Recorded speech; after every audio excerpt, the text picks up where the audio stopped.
What's up, everybody? We're here. Welcome to episode 4 of 15 Beers on a Tuesday afternoon. Today we're going with Keegan Ales. Starting out with a little Mother's Milk Old Capitol mix. Then we'll ease out with the Old Capitol. This one might be hard to drink 15 of. I feel like it's easier with the Labatt Blue Lights are a little bit lower alcohol than these, so we'll see how it goes. Maybe I'll get sloppy. It'll be funnier. That was the Slow Attack that we just listened to. 3 songs. We're going to call Husky in a minute. The apocalypse so far, this quarantine stuff, has taught me that I have 2 weeks worth of clean clothes. That's re-wearing some stuff several times. So I went to a laundromat about 2 weeks ago and did it myself in the middle of the night at this place called the Water Dragon. And it felt weird. You know, you're touching a bunch of shit that a bunch of other people were touching. So I talked to 2 ladies that work at the Anchor, and they're telling me about how they drop their laundry off. So I did this for the first time yesterday, and I had this big old garbage bag of stuff, whatever. And I go to pick it up today, and the guy's going into this rack where everything's on hangers. And I'm like, no, I give him the ticket, and he's like, I'm trying to stop him. I'm like, no, I don't have a suit or whatever. And it's my Red Necromancer hoodie, all finely pressed in a piece of plastic. And then what was this giant bag of dirty clothes turned into this little pile right here, if you can see, all neatly folded. All the socks that could be matched are already matched. I don't think there's any going back now. I feel like I've become more bougie during this apocalypse. All right, we're gonna give Husky a call here.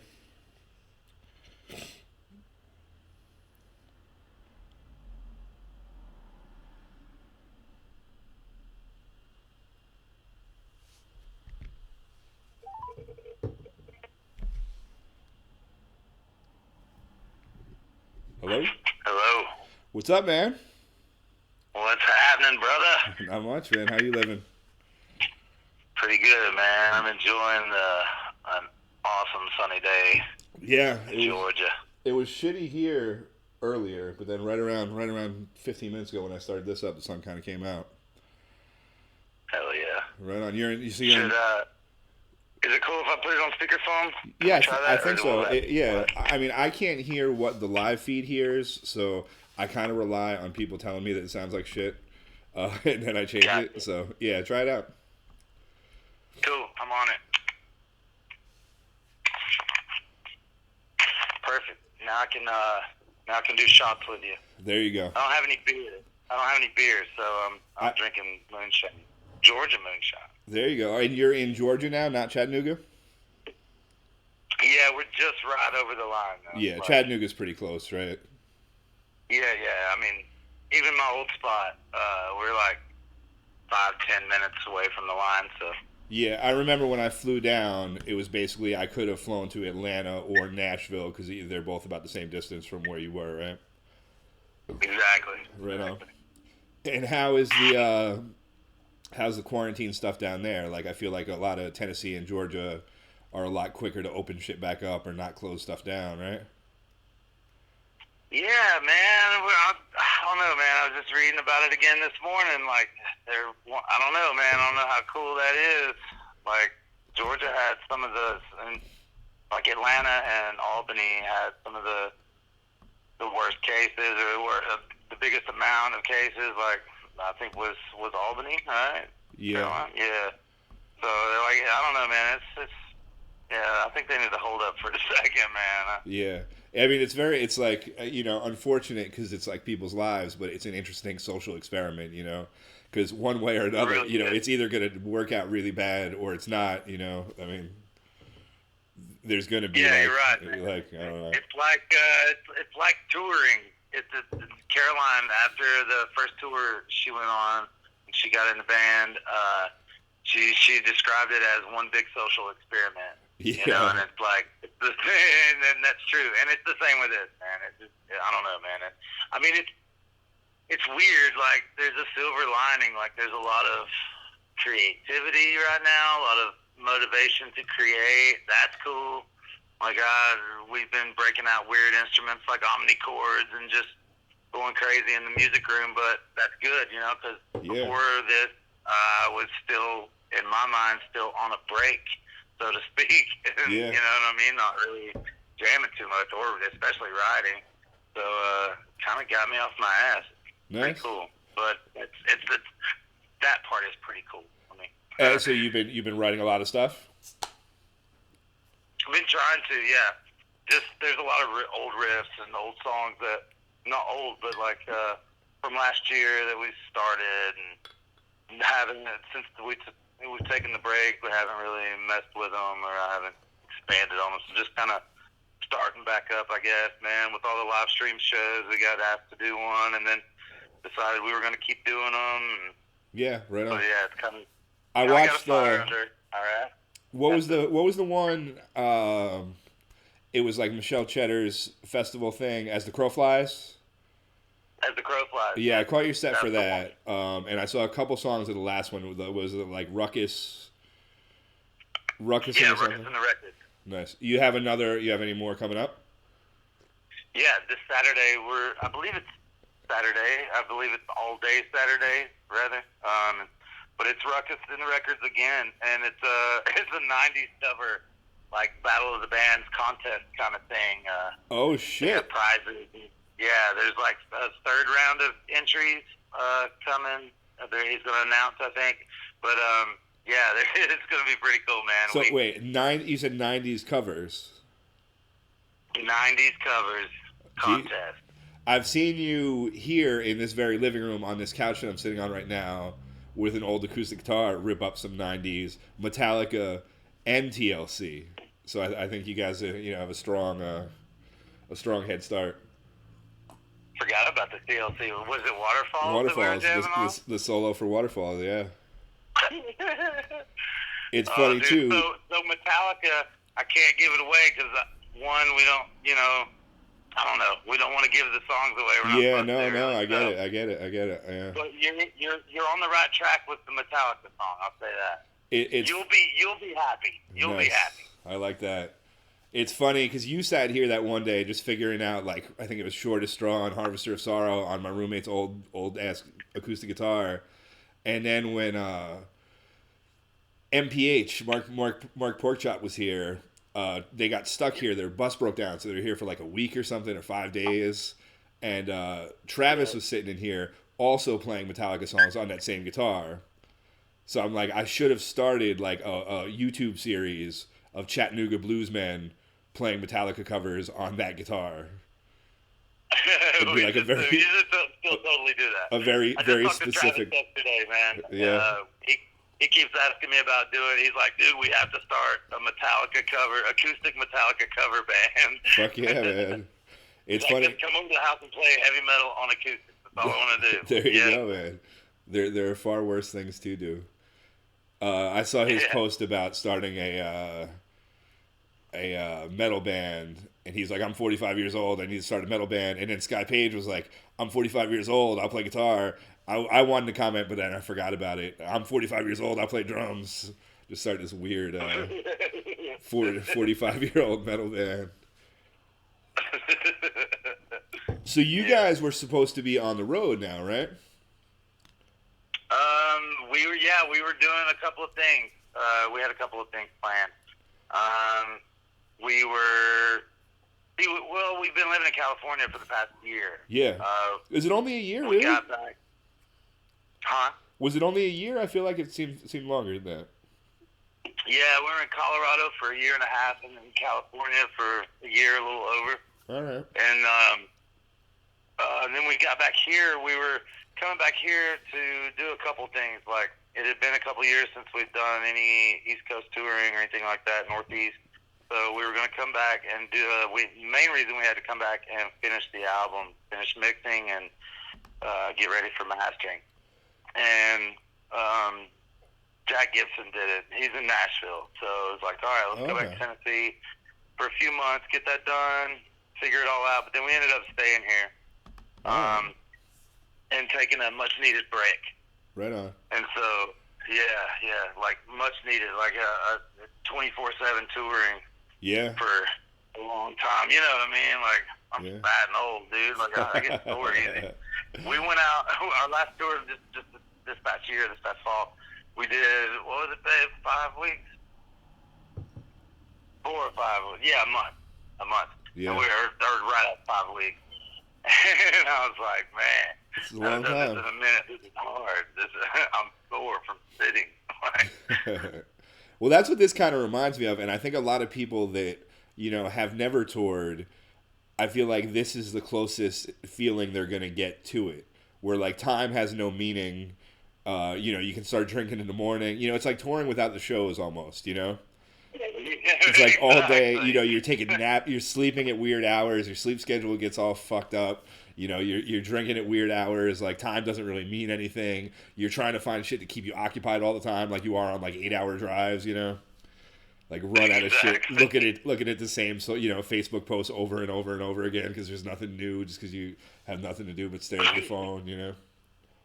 Yeah, if you're a 14-year-old musician, you're living the dream right now. Yeah, exactly. Well, I don't know, man. I've talked to some people, like parents more, because I don't hang out with a lot of 14-year-olds, but who are still like teaching from home and then have their kids, and it's like more stressful for them than it was before, you know, because they can't put their kids in school, or like, you know, just trying to learn how to do all the online, you know, schoolwork stuff is not easy for everybody, you know. Yeah, man, these are super weird times, huh? Like, they are. I don't know, man, and it hit so quick that it was like, oh, is this that weird? Oh shit, this is super weird. Like, you know. I think you were supposed to be at Keegan Ales sometime in like early April or late March, and I think I was going to be gone. I was going to be with Lara on the Tiger Army tour, and it was like 2 weeks, a week and a half right before that it, you know. Like, it was basically the day Lara was supposed to leave here to tour her way out to California to meet up with the Tiger Army tour, was the day, like, everything started getting shut down, you know? Man, yeah. It's crazy. It's screwed everything up. Like, you know, there's, it's still on. Like, there's still a couple things. Like, I've seen, you know, people, like, have things in August and September that are still on. They're just, like, waiting to see. And then there's some people that are still having things in May and June. Yeah, And some absolutely. that have just completely canceled the rest of the year. Bands have completely canceled any touring, any shows, period, the rest of the year, just in case. Yeah. I feel like really weird time. That Tiger Army tour got rescheduled to September, but, like, who knows, you know? Who knows if that means anything, you know? Very true, man. I don't know. I'm been pretty positive through it though. Like music, I don't know, man. I guess it was the timing was right. Yeah. Because, like I said, it kind of got me up off my lazy ass to just do more than turn the guitar on for a minute. Yeah, right on. Fuck with different pedals and chase different guitar tones or something. Like it. Yeah. Actually, can jam, get off my ass, and feel like doing something, but I don't know, man. It's so weird. It's so weird right now. So that album that you were talking about that you came back here to mix, that's a full length? It is. And you recorded it with Jack Gibson, who's the bass player from Exodus, right? That is correct. Nice. So the bass on the record sounds amazing. Oh, and he played on the album. Oh, wow. Dude, yeah. But yeah, that was we had such a fun time doing that. But yeah, so it's done. It's getting mastered. Like, it's pretty much complete, man. There was like a little sizzle in the hi-hat left, and boom, done. All right. So once all of this blows over, we've been talking to someone about doing a certain little thing and getting the album out, man. Nice. So you're gonna wait till you can tour to support it to put it out. That's the plan. Yeah, we're just kind of right now, just kind of feeling it out, man. Because who knows if we're gonna, like, what if it takes much longer? What if this shit gets worse and it takes much longer? Like, then what do we do? Sit on the record for too long? Do we do a digital release only? Do we just release it and hope that everybody does pay attention, because everybody is confined to their homes and laptops and tablets? I mean, devices. it does So, seem like I don't know. not a bad time to put stuff out because people are looking for stuff to, people have time. Exactly. They're looking for stuff to do. Exactly, and it's like it's hard to judge. Like, do you take the same amount of like 6 months to promote and the release and the push of the album for the 2-year push? Like, it's hard to gauge like how to do that right now. Because like, would it really take 6 months to promote since everybody's really tied to their devices, or would it really take that long? Would it be worth it? I don't know.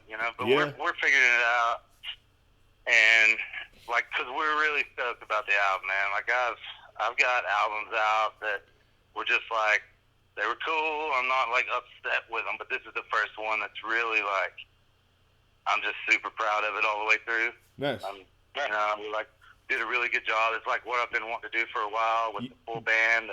Go in a heavier direction, kind of, right? Yeah, just a complete rebranding of no Husky, just a band. That's another thing I wanted to do, man, is get back to the fun of it, like getting my buddy's mom's basement and play part of Metallica riffs real shitty. Fuck yeah, man. You know what I mean? Yeah. Back to the fun of it. I hear it, and man. So that's where it went, with whole new band, whole new, not the Husky Blues shit, but we're going to revive that too. Like, me and Matt, Papa Dude, shout out to him. We're gonna do 2-man band, old school Husky style. So we're gonna try to keep that going in there as well. So I thought I would never, like in California, I was like, all right, let's just do this, do something different, take a new direction, a new approach. And I don't want to do the Husky shit for a long time. But now that I'm away from them, like, dude, I'll do it if we only do it like as raw and old school as possible. Then I'll definitely fucking do it. There you go.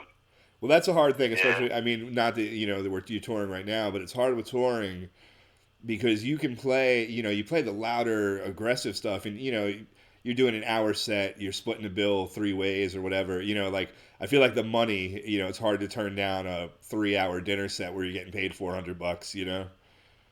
As opposed to a split night thing. Yeah, exactly. But if you try to mix them up, there again, it's like, I want it to be fun this time, and like I did it so long, like paying my bills with it, that like, and don't get me wrong, that's fucking awesome. Like that's a good job, a good job for a musician to have, or whatever.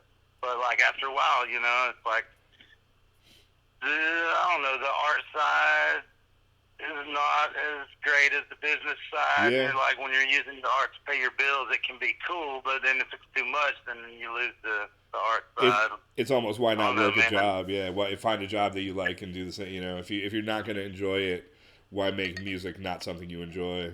I get that. Yeah, but like, not that I hate doing that. Like it's been cool, but it's like 24/7 can be a little too much, So it's like, it's nice to get back to like just playing the fucking rock and roll I've been wanting to play for a couple years, you know what I mean? And just do that full time, more full time than the old blues stuff. It's just been nice it's just a change of pace, man. Change feels good. Change is good. Yeah, absolutely. So who played drums? Who drummed on the new album? Our buddy Slade. So he's drumming for Pine Box Boys and all of their bands and the Hollands and Hollands entertainment thing. He's drumming for them. He's an old school Bay Area thrash dude. You would totally get along with him, man. Fuck yeah, old school metal dude. Yeah. Yeah, man. He's awesome, man. Slade's great. He really he helped us write the songs. Like we all three wrote that album together, and we did a couple of 1, 2, 3. We redid 3 Husky tunes, like Flow Attack style. And but other than that, man, we pretty much wrote the album together out in Humboldt County, man. It was fun. He's a badass too. Like he's an old Bay Area thrash dude, so he knows his shit. You know what I mean? Like good, man. That was really fun. I just saw something on Facebook the other day. It was like Chuck Billy from Testament, somebody from Death Angel, and somebody from Exodus just like sitting. It was like a podcast with those dudes talking. It was like an interesting. Yeah, man. I just heard like the clip of it or whatever, but I feel like that'd be an interesting conversation to listen to. Yeah, definitely. Definitely. Yeah, Jack was telling us about that. Like, and my buddy called, or well, hell, Slade. It was Slade. It was Slade that called. Was like, dude, Will from Death Angel, Chuck, and maybe another guy from like the Road Crew or something from Death Angel or Exodus, or all three. So there was, that tour, man. People got sick. That was crazy, man. Oh yeah, they were on tour. A bunch of them got sick. I forgot all about that. Yeah, they got sick with this shit because they were like in Europe or something, right? Yeah, they were overseas somewhere. Yeah. It's kind of, I guess it's not really funny at all, but like all these like thrash metal songs about like overkill and elimination and pestilence and spread this shit, but it's not so funny. Right. It's not so funny when you're 53 and you're actually fucking bringing this fucking plague back to the United States from Europe. Right. Practice what you preach, Chuck Billy. Dude, what's up with you and Red Necromancer or any other musical things you've been doing? I have a shit ton of songs written. Like Necromancer, we played out a bunch last year. Now like he's pretty taking this pretty serious, where he's not going to come over and practice. It's like more he's taking the social distancing thing pretty serious. I have a bunch of solo stuff written. I'm trying to learn how to record myself. I was about to go. There's this dude, Earl, who's the singer for this band called Shadow Witch from here, and he was going to help me record some tunes like right as this was happening. And, that's not happening now. So I'm trying to figure out how to like work this software myself, Yeah, man. Yeah. Weird times. I'm glad. I want to hear it, man. I'm glad to hear you're still. Yeah, I mean, I have a ton of stuff written. It's just a matter of figuring it out. It's weird. I had this old, 16-track recorder. Like, it was like, I bought it for, $1,400 right around the time Pro Tools was coming out. It was, early 2000s or whatever. It was, it became obsolete right after I bought it, pretty much. But I know how to get a good sound on it, but you can't really edit. And it doesn't have a lot of, you can't really save shit. So you put it on a CD and then you put it on the computer, but you can't really, I don't know how to make editable files from it. So it just seems like doing shit on a laptop where you can have endless storage. It just seems like a laptop's better, but I just don't know what the fuck I'm doing, All right, yeah, I've got to get schooled on it a little more, man. My buddy set me up with some software and on my computer and all that, but I got the interface. I've just got to learn to do it, man, and get off my lazy ass. Well, that's what even this shit. It's like I sat here yesterday. I don't know if you saw the promo I made for this, but everything got wrong. I'm using this OBS Studios, and there's this screen. You have options to do everything, and it's pretty intuitive. It's laid out for dumb people, but I'm still too dumb for it. And it's I try to fix one thing, and then all of a sudden, I the whole thing is distorted, and I made, the sound level box really big, and then the other boxes are too small, and nothing fits on the screen anymore. And I'm I just get mad, and I'm entitled. You can watch a 20-minute tutorial, but I'm why should I have to waste 20 minutes watching this tutorial to learn how to do this? Why can't someone just tell me right now? It's bad. Right. Yeah. Eventually, I found a forum on there's this server called Discord. It's kind of like a phone app where you can chat. I think it's mostly for video games or whatever. But there's a OBS Studio is the program I use, and on that some dude just pressed these two buttons and boom, everything was back to normal. Everything was fine, but I was having a fucking meltdown. Yeah, I don't know, man. I find myself getting lost with technology, and I'm I don't know, man. I just need to catch up. That's all. I need to catch up, man. Yeah. So many of my friends have been recording themselves for so freaking long, and I'm man, I don't know. You know what I mean? Yeah, absolutely. I haven't been settled down in a place for this long at a time ever. You know what I mean? Yeah. I've been on the road anyway. The last thing I cared about was being at the house. And there's something nice about just having someone else tell you, no, that take wasn't good enough. No, that's that, oh, here, Yeah, exactly. Having those opinions, man. Yeah. Yeah. That's what I don't know. I don't know recording myself, something that I was actually going to put out. I don't know, like, you almost have to set a date or when is it ever done, because you can always do it could always be better. Nothing is ever exactly the way it should be. Exactly. And I there's probably people laughing at us right now, like I don't know.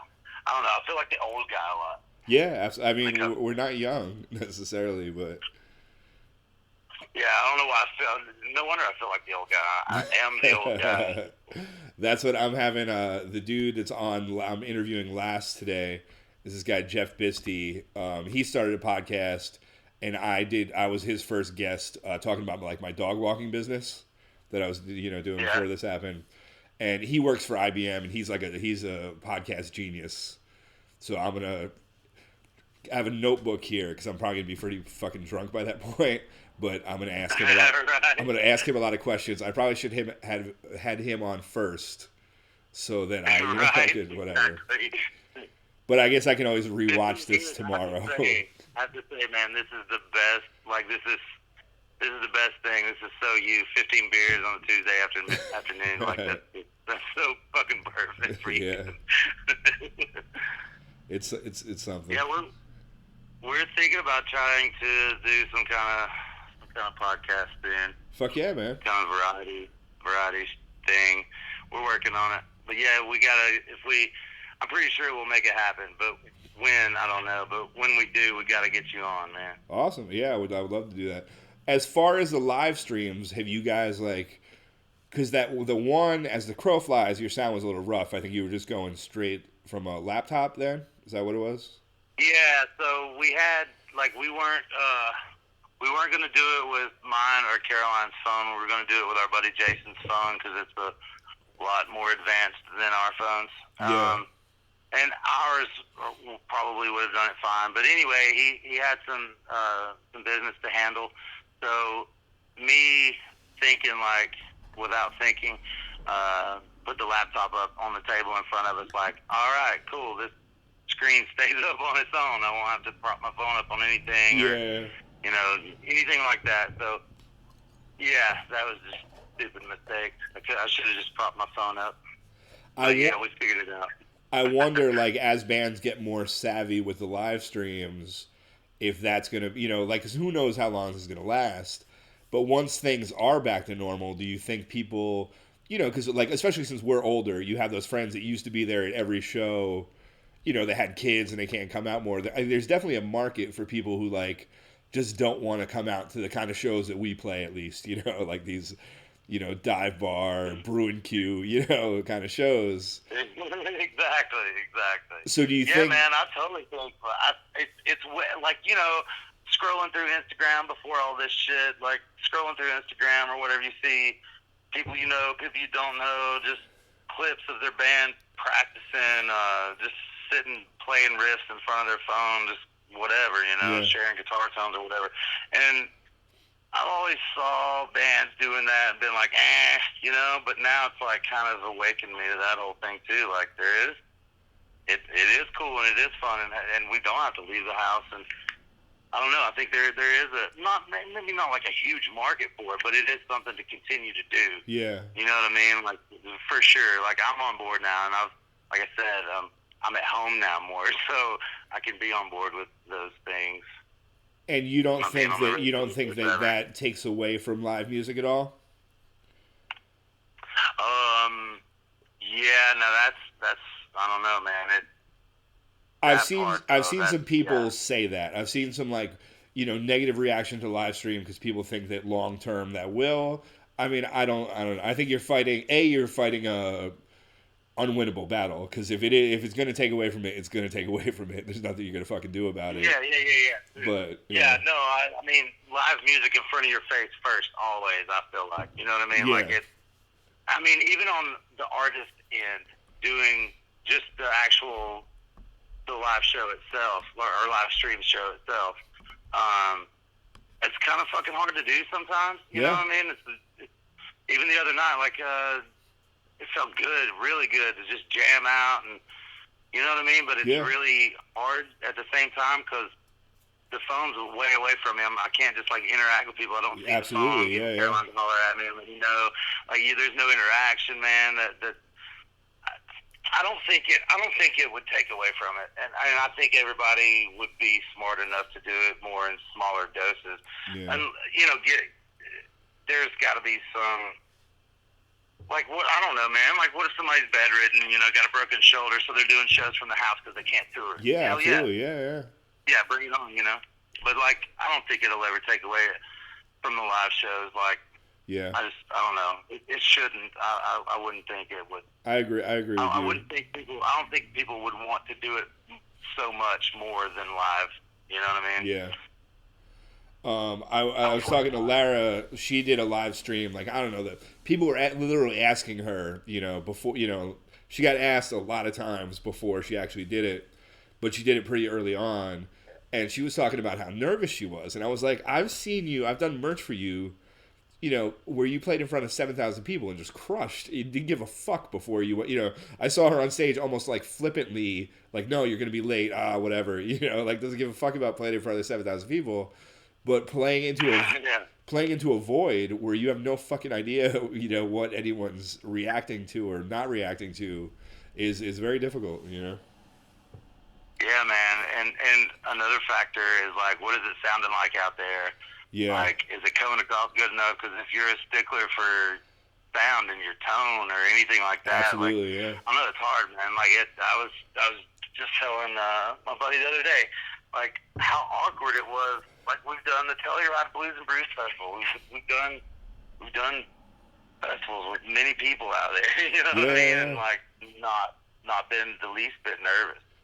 Like, but I don't know, man. The other night I was just sitting there like, oh shit, During the song, it's okay, but then when the song stops, before that time in between songs, like, you're like, oh shit, what do I say? What's happening, y'all? I guess I'll hit this bowl again or this bong again and take another sip of moonshine again and then go on to the next song. I don't know. I don't even know who's here, who's there. Like, I don't know. But it's much needed right now, though. You know what I mean? Yeah. Like, for everybody, both sides. Like, people watching and people playing. I'm digging it. Yeah. For now. That's what with this stuff. Like, I'll be just sitting here getting drunk talking bullshit with two people watching, and I'm still like, oh man, I'm like, I have nerves more than I should for the situation that I'm in, You're right. Now we got 17 watching us right now, so that's pretty good for this. What's up, y'all? 17 folks. Jeff Haney says, thank you for getting Husky out. Richard Burnette, I think, said some stuff before. Rick, that's my uncle. There you go, man. So, to kind of move backwards or whatever, you kind of started out playing out shows doing lead guitar for Roger Allen Wade, right? Yeah, that was like my first, it was my first paying gig, but first, like, I almost said first gig that matters, and that's not the right way to say that. Yeah. First time I'd done anything bigger than what I had been doing in high school. But, okay. Yeah. And how'd you get into that? Say what? How'd you get into that? I was dating his daughter at the time, and it's not fun. No, I was dating his daughter. I don't think Roger Allen Wade listens to my podcast, so you can go ahead and you can talk. No, we're cool now. Okay. It's all good. I was dating his daughter, and she was like, "Dad's playing right down the road from your house. Let's go check him out." So we did, and he had just gotten rid of his lap steel player. They were on and off a couple of times throughout the years or whatever, so it happened to be an off time, and he's like, oh shit, you play guitar? You got a guitar on you? And I'm like, nah, man, but I would live right up the street, so I was like, yeah, I can go get one. He's like, go get that motherfucker. So I went down there, and that was basically how it happened. It was funny that I didn't know what the fuck I was doing, like really didn't know what I was doing. I was just watching him playing the exact same chords he was playing, GCD, Yeah. I finally figured it out. You know what I mean? At the third gig, it took that one more, and I figured it out. And what is this, like 90s? Early 90s? Oh, that would be early 2000, like somewhere between 2000 and 02. All right. And what kind of shows was he playing around then? We were doing a lot of just working gigs, mostly local. Like every now and again, we do a Nashville gig or something like that. Yeah. But it's mainly like we were at this place here in Chattanooga called Bud Sports Bar. Their old building they were in, like smaller building, it was always packed. So we played there every Wednesday and every Friday. Oh, right on. So that was the majority of it was all local stuff at the time. And we'd go down to I think we did Perry, Georgia, down by Macon. We did that once, and then Nashville a couple times. We played the Bluebird. That was pretty awesome. We did an in the round thing with a couple of local buddies, Colby and Sean, and we got to open for Guy Clark and Emmy Lou. Oh, nice. At the Bluebird Cafe. That was the coolest thing that happened. You know, playing with Roger. That was awesome. Nice. I saw there's his Spotify channel I listen to sometimes. And I stole that. I do that Duck walks into a liquor store joke on stage sometimes. Yeah. You know? And I think I've done that a few times. You know Bob Fleming that dates Dawn from North Carolina? Yeah. He has seen me tell that joke a few times. And I've always, I always credit it to Roger on Wade, which it might not even be his, it might just be an old fucking joke. But then Bob Fleming played a festival in Chattanooga that Roger on Wade played and did that joke at that festival. So like kind of came full circle from me hearing it from Roger on Wade, Bob Fleming hearing it from me, and then Roger on Wade hearing it from Bob Fleming. That's great. I guess so. Okay. Or Roger on Wade is like, what the fuck is this punk doing? Who knows? Where does this guy come from? Yeah. So this Bentsburg EP that I played before, that was recorded in Pittsburgh? Yeah. We were on tour. We had Joe Bent, who played White Trash Blues Revival and played bass in Left Lane Cruiser for a minute. Oh, yeah, okay. We had him with us. Yeah, we had him with us on drums, and we stopped in Pittsburgh with our buddies from 6 Feet Kill. We did those 3 songs, and then we did a collab track with them. Nice. Me and Caroline on guitar and bass, me on vocals, trading vocals with Nick from 6 Feet. Nice. Yeah, that was Jeff Bent on the drums. And that's kind of like a segue into the new material, kind of. Would you say? Sort of. That was like transition era. It was like we were gonna do a split. We were gonna put those out on a split, and it ended up not happening. So when the idea was to get together with 6 Feet, right? And so me trying to rock things up a little more. Yeah. Heavy them up. I was like, oh, now's my chance. Let's get with 6 Feet. I'll be able to slide my room. I'll be able to do something heavier. Now's my chance. We're gonna do something with them, and cool, let's try heavier riff. And they're a killer band. 6 Speed Kill from Pittsburgh. Killer, like kind of motorheady, Valiant Thor. Like it's not really thrash. It's just kind of like fast, heavy rock and roll. Right? Yeah, it's like Motorhead on some speed or something. You know what I mean? Yeah. I mean, and they play a few shows a lot with like Against the Grain. They're a good fit with them. Like I don't know, man.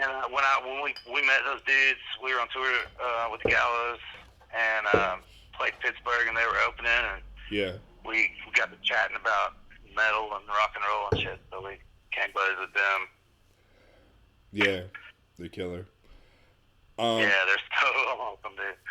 So I changed our post, your picture from the post, from the one that you sent me to the picture of you, me, and Buzzo from Muddy Roots. I did that a while ago. Oh yeah, there you go. So on the live Dude, stream. so I always tell that story, man. We had such a night the night before that, and the next day, Muddy Root style. Yes, you we know, did. and like, man, falling asleep in front of the Melvins, like, oh shit.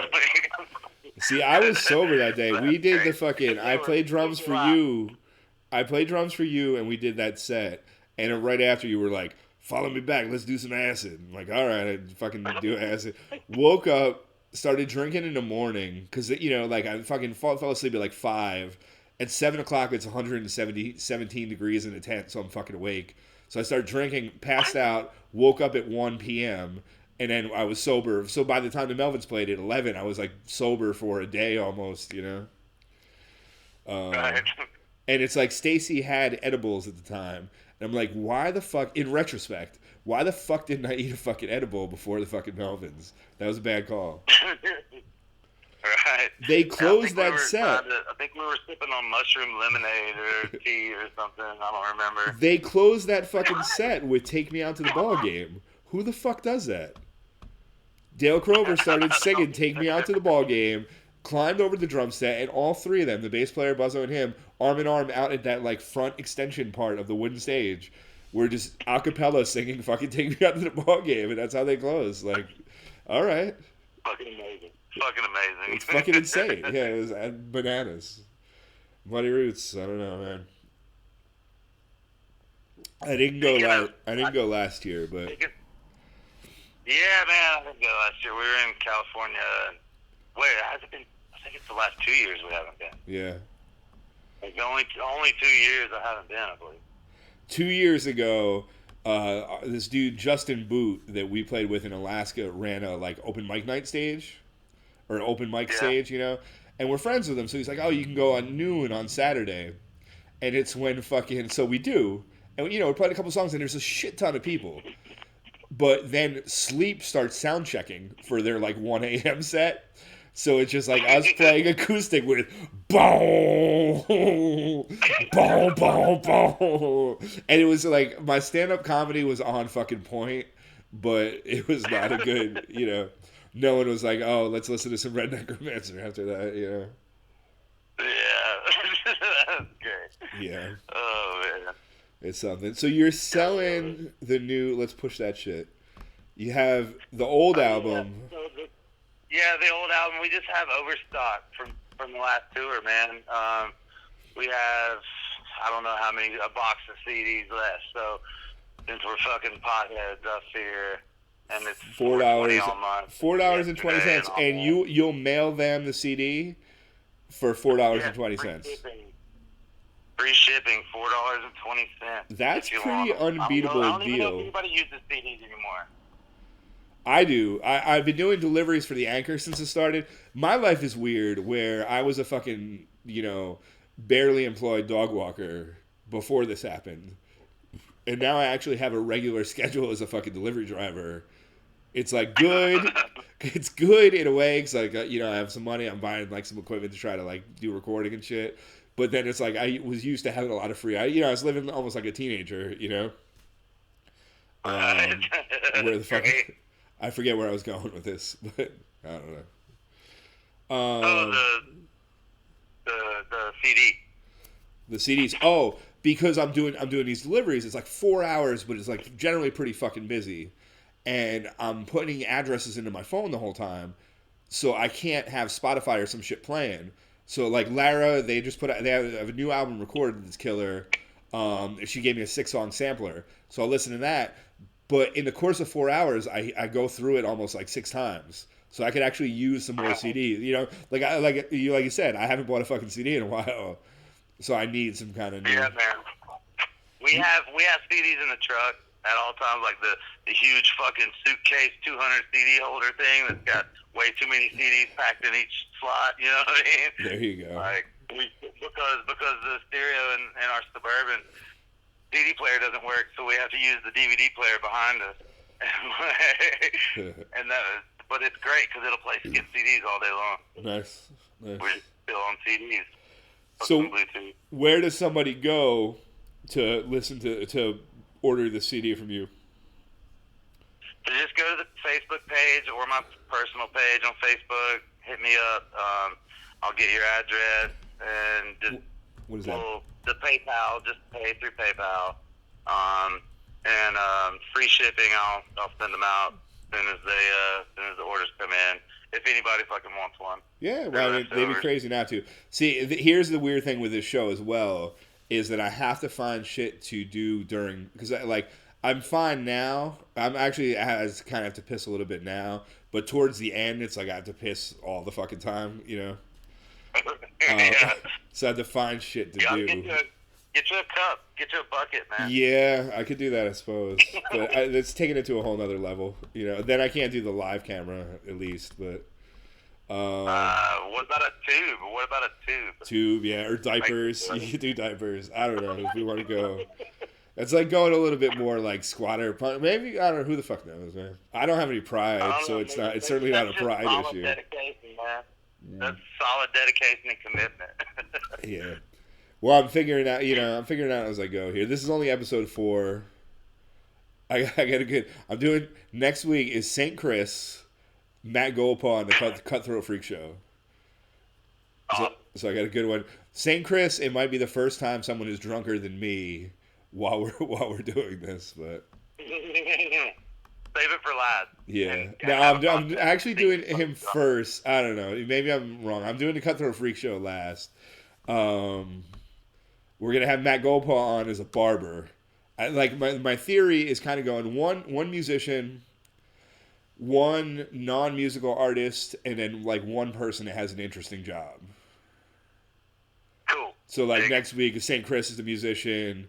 Matt Goldpaw is gonna be on as a barber, and I want to try to figure out a way for people to call in where both like say me and you now could take in phone calls from people. Yeah. I'm going to try to figure that out next week. So Matt Goldpaw can give people bartending tips so they don't have to get a machine gun and storm their state capitol. They can just cut their own hair at home. Calm the fuck down a little bit. That next week's episode is called Teaching the Sheep to Shear Themselves. Yeah. Which is pretty metal, if you want to write a thrash song.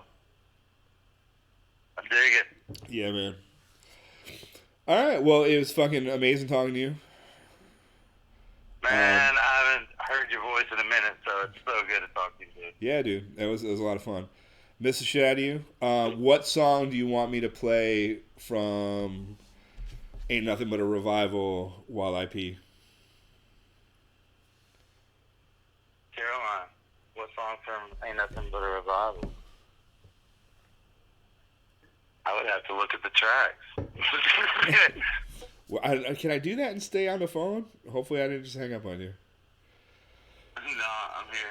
We got Best I Can, Kick Rocks. You want to go with the hits? Yeah, all right. Yeah, so we'll send all that out to all our Georgia folks. All right, fuck yeah, man. We'll stay safe down there. Have you guys been leaving the house a lot, or are you guys just staying in?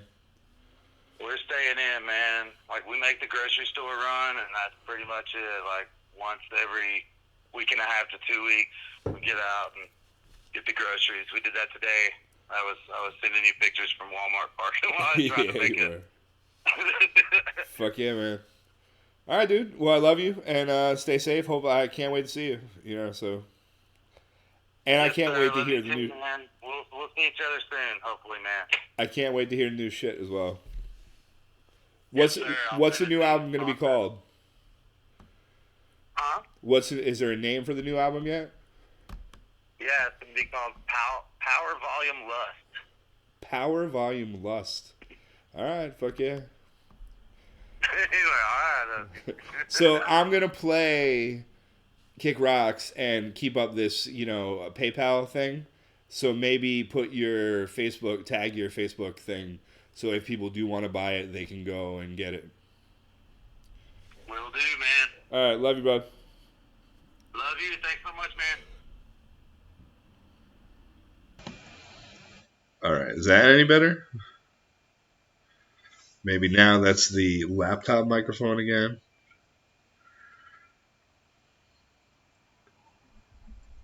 It's like weird trying to do this trial and error shit without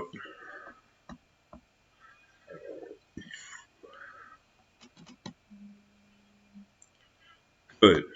Okay.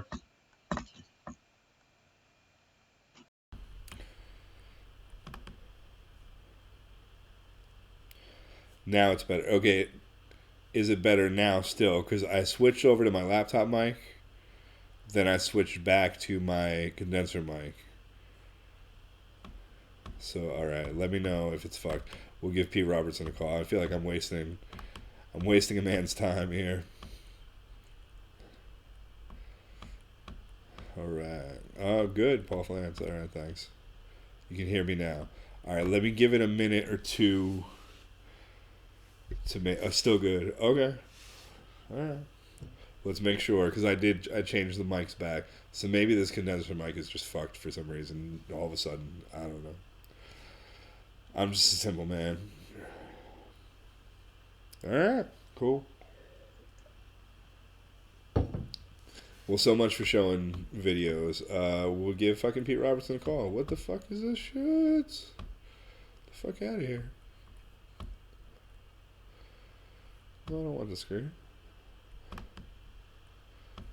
fuck out.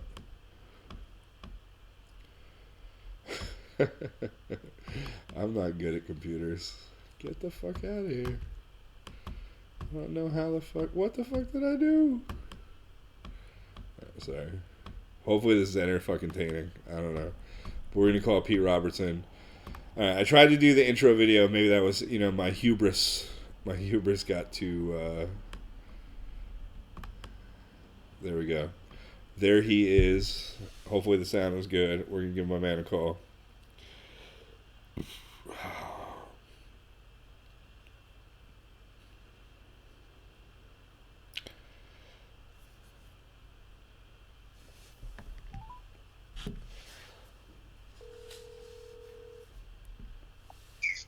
What's up, buddy? Hey, how you doing, man?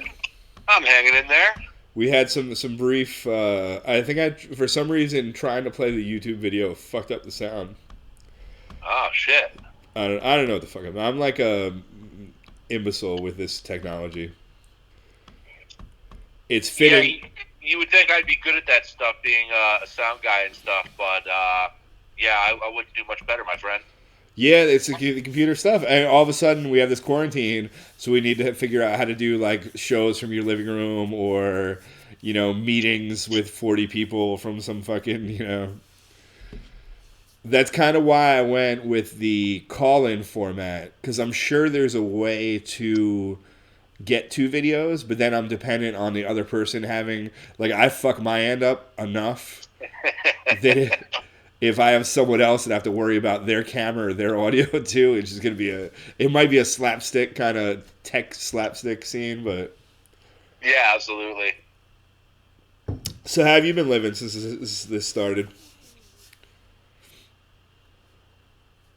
Hello? Oh, there you are. Lost you for a second. Oh, shit. So how are things going for you, man? About the same as everybody else, just, pretty bored sitting at home doing my self-quarantining. How serious, like, 'cause I feel like New York, we just talked to Husky in Georgia where they're not taking it necessarily seriously, but he is. I feel like here in New York people are taking it to very different degrees personally, So like, yeah. When's the last time you were out to shop or what have you? I did a big grocery shop beginning of last week. Had the dog out, just doing laps around the neighborhood, but pretty much just trying to stay home as much as possible. Yeah, absolutely. And you? Me, I mean, I'm doing the deliveries for the Anchor now, so I'm kind of like, my schedule is a little bit more normal than it was before, almost. Right. Like, I don't, same thing. I do the grocery, liquor store, beer distributor about once a week. I just realized today, or like through this, I realized that I have two weeks worth of clothes. Last time I did laundry, or the first time during this whole fiasco, I went to Water Dragon at like 1 a.m. Are you familiar with Water Dragon? No. It's next to Home Plate Deli. And okay. It's a 24-hour laundromat, so I figured like middle of the night, who's going to be there? but there were a shit ton of people there. There's this like older Asian dude that like maintains. He stays in a room, and if you go there normally, he's like drinking Corona 22 ounce. He's drinking beer and like making himself noodles in a room, just making sure no one wrecks the place. Right. But now he's got a mask on. He's all vigilant, like spraying everything. So, but I talked to Stacy and Brandy from the Anchor, and they're like, "Oh, for $20 you can just drop off your laundry and have them do it for you." So I did that for the first time, and I feel like a bougie bastard, but it's really nice. Nah, fluff and fold is key to life, man. I never realized that I wanted to smell like a laundromat, but now that I do, it's pretty fucking sweet, man. I don't think there's any going back, man. So for everybody listening, you, for a living, you're the sound engineer for the Dropkick Murphys. Yes, sir. Where were you guys supposed to be right now? Do you like look at that? Yeah, we were supposed to be we still be on the road right now, doing a co-headlining tour with Rancid. So we've just been kind of on standby with everything. All our St. Patty's shows, we kind of waited until the last minute, and they didn't get canceled until a day or two before. And now it's just been waiting and watching shows disappear. So yeah, I'm supposed to be out with Rancid right now. Is that the tour? Was that 2 years ago that you did the tour? Bouncing Souls, Rancid, Dropkick, or was that last year? Yeah, 2 summers ago. And you ended up doing sound for Rancid as well, right? Yeah, absolutely. We had a blast. Yeah, I fucking bet. There's so many moving parts on the tour, and we just to cut down a little bit, we shared crew. Rancid had their own guitar techs and drum techs, as did Dropkicks, but they shared the production crew, and it just made for a smoother transition on stage. Everybody kind of had a good handle on it. Yeah, I bet. Like, the only experience I have with anything like that is with Lara with the Brian Setzer tour, and it's like if there had been other crews with that, it seems like it would have been a little bit of a shit show. Yeah, I mean, it all depends on going into it, who you're relying on for your stuff. Sometimes I find, you're at the mercy of house guys, and most of them are really good, but you hit a few clunkers. Yeah. And, if you're a complex setup, it just makes it even tougher. Yeah, which the Dropkick kind of are, because there's a bunch of, there's mandolins and, there's a bunch of non-rock instruments thrown into a rock scenario, right? Yeah, absolutely. It makes it pretty tough. We got a lot going on up there. Yeah. That's for sure. Doing Rancid, it's just, drums, bass, guitar, and some vocals, it's just straight ahead punk rock. Yeah. Dropkick's definitely a lot tougher. Right on. How long have you been working with them? This year we'll be going on, let's see, this will be 7 years in August. Nice. Wow. Yeah, I started with them in 2013. Sweet. Yeah, it's one of the best gigs I've ever had. They treat their crew extremely well. There's no division in the ranks. There's not a crew bus and a tour bus. There's not, the band staying at some 5-star hotel and we're at Days Inn or something. Everybody, we travel as a family, we eat as a family, and pretty much everything. So it's pretty rad. That's like doing the Brian Setzer thing with Lara. It seemed like they run the same way. Like the merch lady, and the fucking tour manager, and the drum guy are all on the same bus. They're just intermingled. They've all done it for a while, and they have their like rhythms, and Yeah, absolutely. Absolutely. What got you into that line of work? I started out as a young kid playing in metal bands and hard rock stuff, and I kind of had, I was the guy who would always figure out how to make our new guitar pedals work, or how to make an amp work and get sounds out of stuff. I had a good technical aptitude. And as our little garage band started doing gigs, someone had to figure out, how to turn volume up on a PA or put a microphone on something. I always kind of got roped into it. Yeah. And it just kind of kept growing from there. I had some friends that were, their bands were doing a lot bigger stuff. I mean, still club stuff, but, helping them out. I got to learn more and more. I had a couple of really good guys that kind of took me under their wing and showed me what I was doing wrong, and fed me to the wolves pretty much. Yeah. Who was the first bigger act that you went out with? I mean, there was a lot, in that time period. That was when I first started getting into it. Was like mid '80s, and I grew up just outside of Binghamton, New York. I was fairly close to Ithaca, so Yeah. Pyramid Studios and a club there called Max's was around. So Pyramid Studios all through the '80s and '90s. This guy Alex Perialis, amazing gentleman, but he owns a beautiful studio up there. But he did the majority of like Anthrax, MOD, SOD. Oh, fuck yeah. That kind of stuff. So that's kind of where I kind of got to jump in and kind of learn. And, it was a different time back then, Yeah. Back then, it's an analog world, you push the faders up and go. Now it's now you got to be a computer programmer to do this. Yeah. Fuck yeah. I mean, that was like a thrash fucking mecca, though. Like, that was all that shit was getting made. Oh, I loved it. All the Nuclear Assault, like Danny Lilker and, Billy Milano, all those guys. Yeah. It was fucking awesome. I don't know if you listened to me. I was talking to my friend Husky Burnette he's a Chattanooga blues man, but he's kind of rebranding as the Slow Attack, and they're doing like a little bit heavier of a thing. I did him right before you, and he was talking about, he has an album produced, recorded, and is being mastered right now, recorded by Jack Gibson from Exodus. Oh, wow. Who, like, I guess is out of Nashville. He did the last goddamn Gallows record as well. Oh, I didn't know that. Yeah. Oh, that's pretty cool. Yeah, so it's funny to see like a thrash metal dude kind of like entering in this world of, like the roots scene or what have you, Yeah, but you know what? A lot of this stuff, I mean, even though your ear is, some people kind of tend to listen to the heavier stuff. I prefer it. But, when you hear good music, it's good music. It crosses all boundaries, Yeah, absolutely. Without a doubt. Did you see that, who was it? It was like Charlie Benante, fucking Scott Ian, and the bass player from Nuclear Assault did the March of the SOD. I was watching this morning, and they had a bunch of stuff up there, and it's all quarantine cuts. Where's Billy Milano on that shit? He's somewhere in Austin. I see him once in a while when we come through there on tour.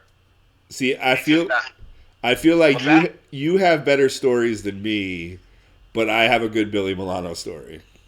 Let's hear it, man. Tiger Piss is the first tour ever. We like booked our shit on MySpace. It's like 2007. We had one really shitty album out, and we had a show at the Ice City Rock House in Austin. So we're doing our like New Orleans and Baton Rouge and whatever. We're coming on a few days before, and Lara, because she's a professional, realizes that they haven't posted anything about the show. She messages them on MySpace, and they're not messaging us back. So we feel like things are not going well, Yep.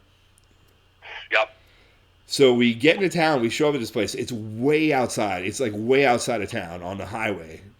Yeah. And a dude from Jackal owns it. And it's like kind of like the chance where like, the Pink Floyd tribute act would play there and bring like 500 people and it'd be fucking amazing. But Tiger Piss on a Tuesday, it's not going to be fucking very good. So they're like, no, we fired the dude that booked you. So we'll give you one beer each, and gas station style pizza. And we were like, okay, we'll take that. So we drank our beer and we ate the gas station style pizza that he gave us. And Lara messages JT Haberstadt, the comedian that lives down there. And is like, dude, we got fucked. Luckily, we were on time, or we were like ahead of schedule. So we got to that place at 4 p.m. So we message JT Haberstad, a comedian who moved from Kingston to Austin, and he's like, "Oh, go to Headhunters. It's on like 7th Avenue, blah blah blah." Yep. We show up at about 5:30. Empty bar. It's dirty as shit. It's kind of like Snug Snappers kind of style. The bartender, the day bartender, is the dude that booked us at the first place that got fired. Oh shit. Some other dude walks up. He's like, "You say you're from New York? Where are you from?" We're like, "New Paltz." He's like, "I failed out of school there. My band MOD used to play behind the beer distributor all the time." Billy Milano was our fucking sound man. No shit. It was fucking bananas. I'm like, I fucking love, We Are Satan's Cronies, fucking the Fear cover, like so much of their shit. I was, Lara and Danny have no fucking idea, like whatever. Yep. He at that time was like, I think it seemed like he was trying to get his shit together. He's like riding his bike 20 miles a day. Like, in Austin, he's like in shape a little bit more, than some of the pictures you see of him. Yeah. He was all over fucking Lara, the whole time. Like, very whatever. That whole tour, we were closing with Welcome to the Jungle. And do you remember the fucking old Ritz, like right when they broke, they had that Live at the Ritz thing where they're all out of tune and fucking wasted, and it's like the epitome of rock and roll. The story from that, I told Lara the story from that, where he's like, I was a young kid, skinny, walking, I hitchhiked into Los Angeles, I saw a young black man under a bridge. You know what he told me? He said, "Yo, you're in the jungle, baby, you're gonna die." That whole spiel. Yeah. So Lara would do this kind of Borscht Belt thing, like, before it, kind of like.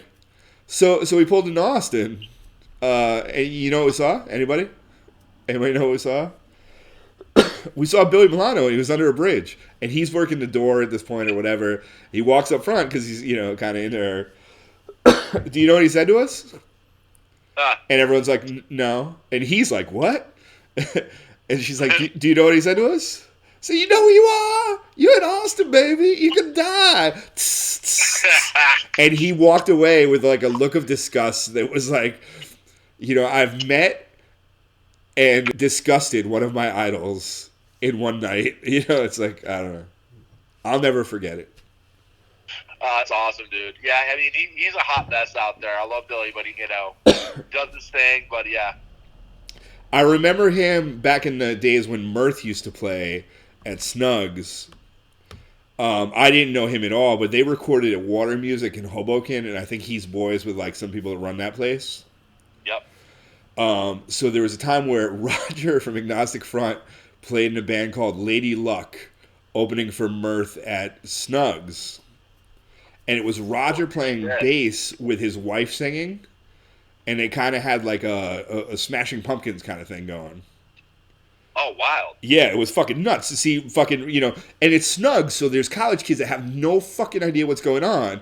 But I know that Billy Milano's by the pool table, like just shouting at everyone and talking shit. And Roger from Agnostic Front is in a sweater playing bass for a band that sounds like Smashing Pumpkins. If you realize those two things were happening, it was like a cool moment to fucking realize, I'm going to have to ask Roger about that. Yeah. I definitely want to see if he's got any old recordings of that stuff. I remember them being good, like it was like, it's weird for the singer from Agnostic Front to be in a band and have Mirth be heavier than them, but I don't know. Interesting times. Oh, that's awesome. Yeah. That's awesome. I love the photo you chose to put up on the screen. Yeah, that's a good. What is it? Don't be a pussy. Is that or not for pussies? That's hot sauce. Yeah, it was hot sauce. That was when I first started with Dropkick in spring of 2013. I jumped out for a quick minute and did sound for like 2 weeks for this English artist, Frank Turner and the Sleeping Souls. And we had a one-off at Red Rocks. So just me and two of the musicians and our tour manager and our merch girl flew out to Denver and went out that night to a couple of bars, and my buddy Frank played. And there was this taco stand out front. Those were the two hot sauces of choice, either For for pussies or not pussies, for not pussies. for pussies. That's fucking great. It was good. Yeah. I mean, I don't think those should be the only two options, but you know what the fuck do I know? Yeah, I mean that's like 3 a.m. on the sidewalk. Yeah. I dig it. It's got a good fucking. So I remember I quit smoking about a year and a half ago. December 1st. I guess it's 2017 now or 2018. I can't remember. One of the impetuses for me doing that was one of the impetuses for me doing it and not taking one of the drugs for it was your Chantix stream. Oh man. Like that's fucking. You've tried to quit smoking. Are you still smoking now?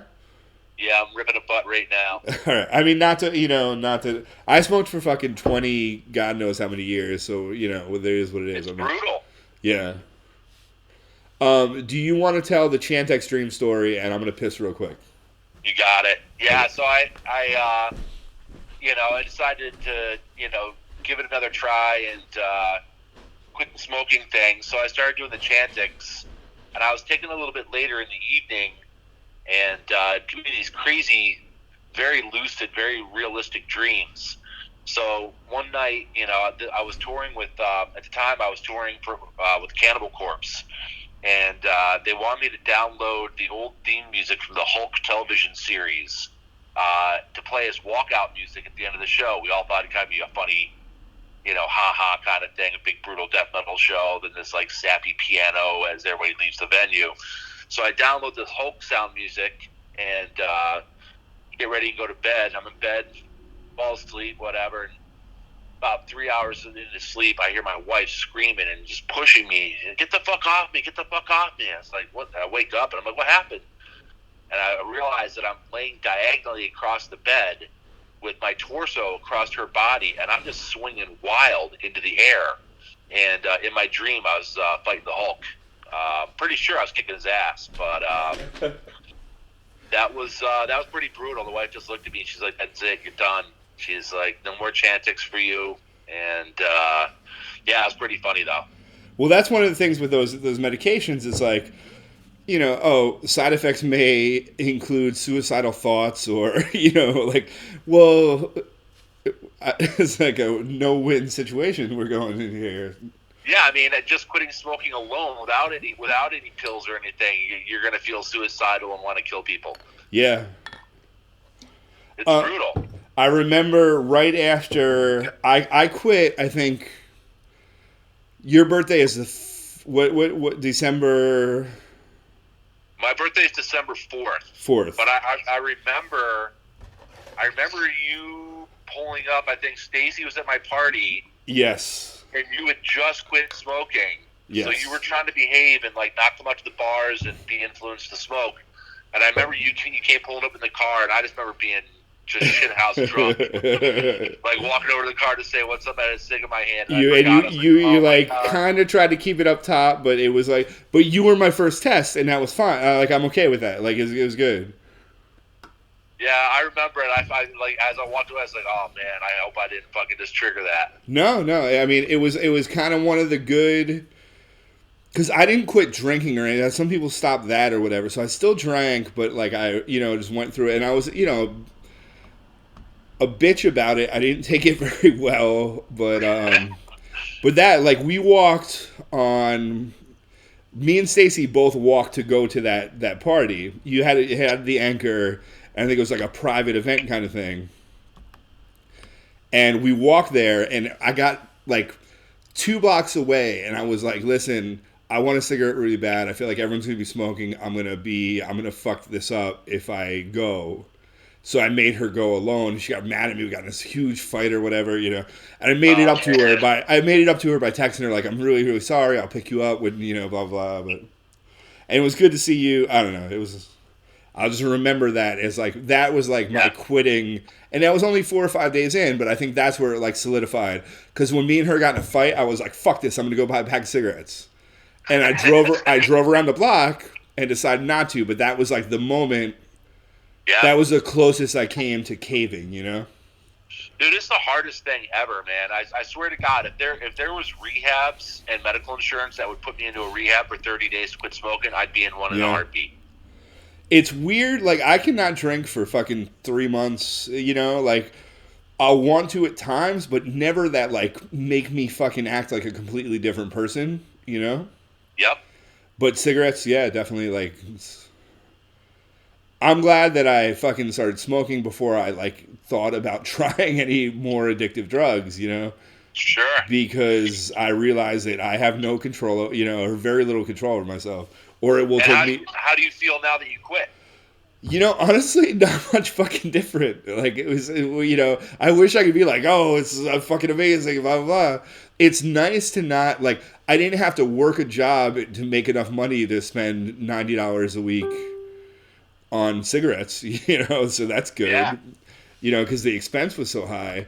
But I don't miss it. That was one of the things when I was quitting that was like, I'm going to always miss this until I die. You know, like I was very like emo about how much I was going to miss it. And I don't now. Like I've dated girls that like smoke now. And it's just like, I don't know. It seems like silly and whatever, you know. Like if you're telling me there's a fucking meteor hitting the earth in fucking 12 hours, I'm probably going to go buy a pack of American Spirits. But, you know, it's not something that I'm like, oh, I'm losing out on blah, blah, blah because I don't do it anymore. Yeah. I mean, I made it a year and a half, and I was amazed. And that was my second time trying the Chantix, and it worked great. My trick was to not take it in the evening, was to take it much earlier. Okay. But I made it a year and a half, and then one night, you know, I just got really drunk with a bunch of the guys and woke up the next morning and, you know, could taste the cigarettes and reached my pocket and there's a pack of smokes and I'm like, oh shit. Just kind of fell back into it again. I had a thing where for like pretty much a year and a half after I quit, I would have dreams where I had just smoked a cigarette. It was never like a dream that I was smoking. It had always just happened and it was the guilt afterwards. Damn. And that was like, it was so vivid. Like I would just wake up feeling like, oh, you know, like imagine you had a dream that you cheated on your wife or something like that. Like something you have like intense guilt about. And you wake up and just be like, fuck, I fucked everything up. And then like, you know, because before that in my life, most of the dream, I've never really had dreams like that where I'd have dreams where I woke up and something really good happened and wake up and have that like, oh shit, the world sucks. It's not as good as the dream. But after smoking was the first time that I would wake up and have dreams like, oh, wait, no, I didn't fuck that up. That didn't really happen. You know, I don't. Yeah. I'm not sitting here with a pack of American Spirits. No doubt. Yeah, well, the dreams are getting weird these days, man. I mean, there's been at least, you know, I mean, since we started canceling all the tour dates and everything, there's been mornings that I wake up and kind of jump out of bed and freak out and just be like, wait, am I supposed to be on my way to the airport? Like, what day is today? Fuck, yeah. Just kind of freaking out. And all of a sudden it's like, oh, wait, this wasn't all a dream. We really are in the middle of a pandemic. Yeah. Fucking bizarre. Which is, you know, which should be more anxiety inducing in a way. Like, you shouldn't be worried about being late. You should be worried that you're waking up to exactly what you're waking up to, but... Yeah, I mean, it's just a testament to, you know, how little of a life I have, you know, because my life hasn't really changed that much. I get home from tour, I'm a hermit. I stay home. Well, how is that? Like, I mean, because for some people, you know, this disrupts their whole thing. When I was talking to Husky, I talked about how this kind of reminds me of being on tour. Like, time doesn't mean anything. You know, you have these long drives that you're trying to distract yourself and you're looking at the same fucking Facebook feed forever. It's like touring without the shows is what it reminds me of a little bit. Sure. But for you, like you've been going, you know, you go pretty hard. Like, do you know how many dates you did last year? Last year we were probably on the road 140 days. That's a tremendous amount of days to be like, you know, away from home and doing that stuff. Do you find that it's like a nice break for you? I'm really enjoying the break. You know, I get to spend a lot of time with my wife, which I'm really enjoying, and you know, she's not ready to kill me yet, so you know, I'm enjoying that aspect. But it is very hard for me in a way, you know. Fortunately, I've got my home studio downstairs, so I've got some projects that I can work on. But it just seems very weird being home this long. Like Yeah. my honeydew list is finally like stuff's getting done around the house. You know, it's nice, but I'm definitely chomping at the bit to get back out there. And you know, I'm fortunate. I'm one of the people that if you love what you do, then you never work a day in your life. You know what I mean? Yeah. But what is the crew size of the Dropkick like touring package? We're about 8 crew members. Okay. Normally we roll between 15 and 17 people on the road with us. Okay. And that's 7 band members. So, you know, it fluctuates depending on the size of the tour. You know, but it's like, three stage techs, tour manager, production manager, 2 sound guys, merch guy, lighting guy, production assistant. So it gets pretty busy. So, like, what does it look like? Because, like the Tiger Army tour, I was supposed to be doing merch for Lara on that. You know, we would have been back by now, but that got rescheduled to September. But who the fuck knows if that's a reality? You know, like, I think, things that I've read are the general consensus is that, like, capacities are going to be at least halved once things open up. So, like, that must affect something like, on a scale of you guys, pretty hard, right?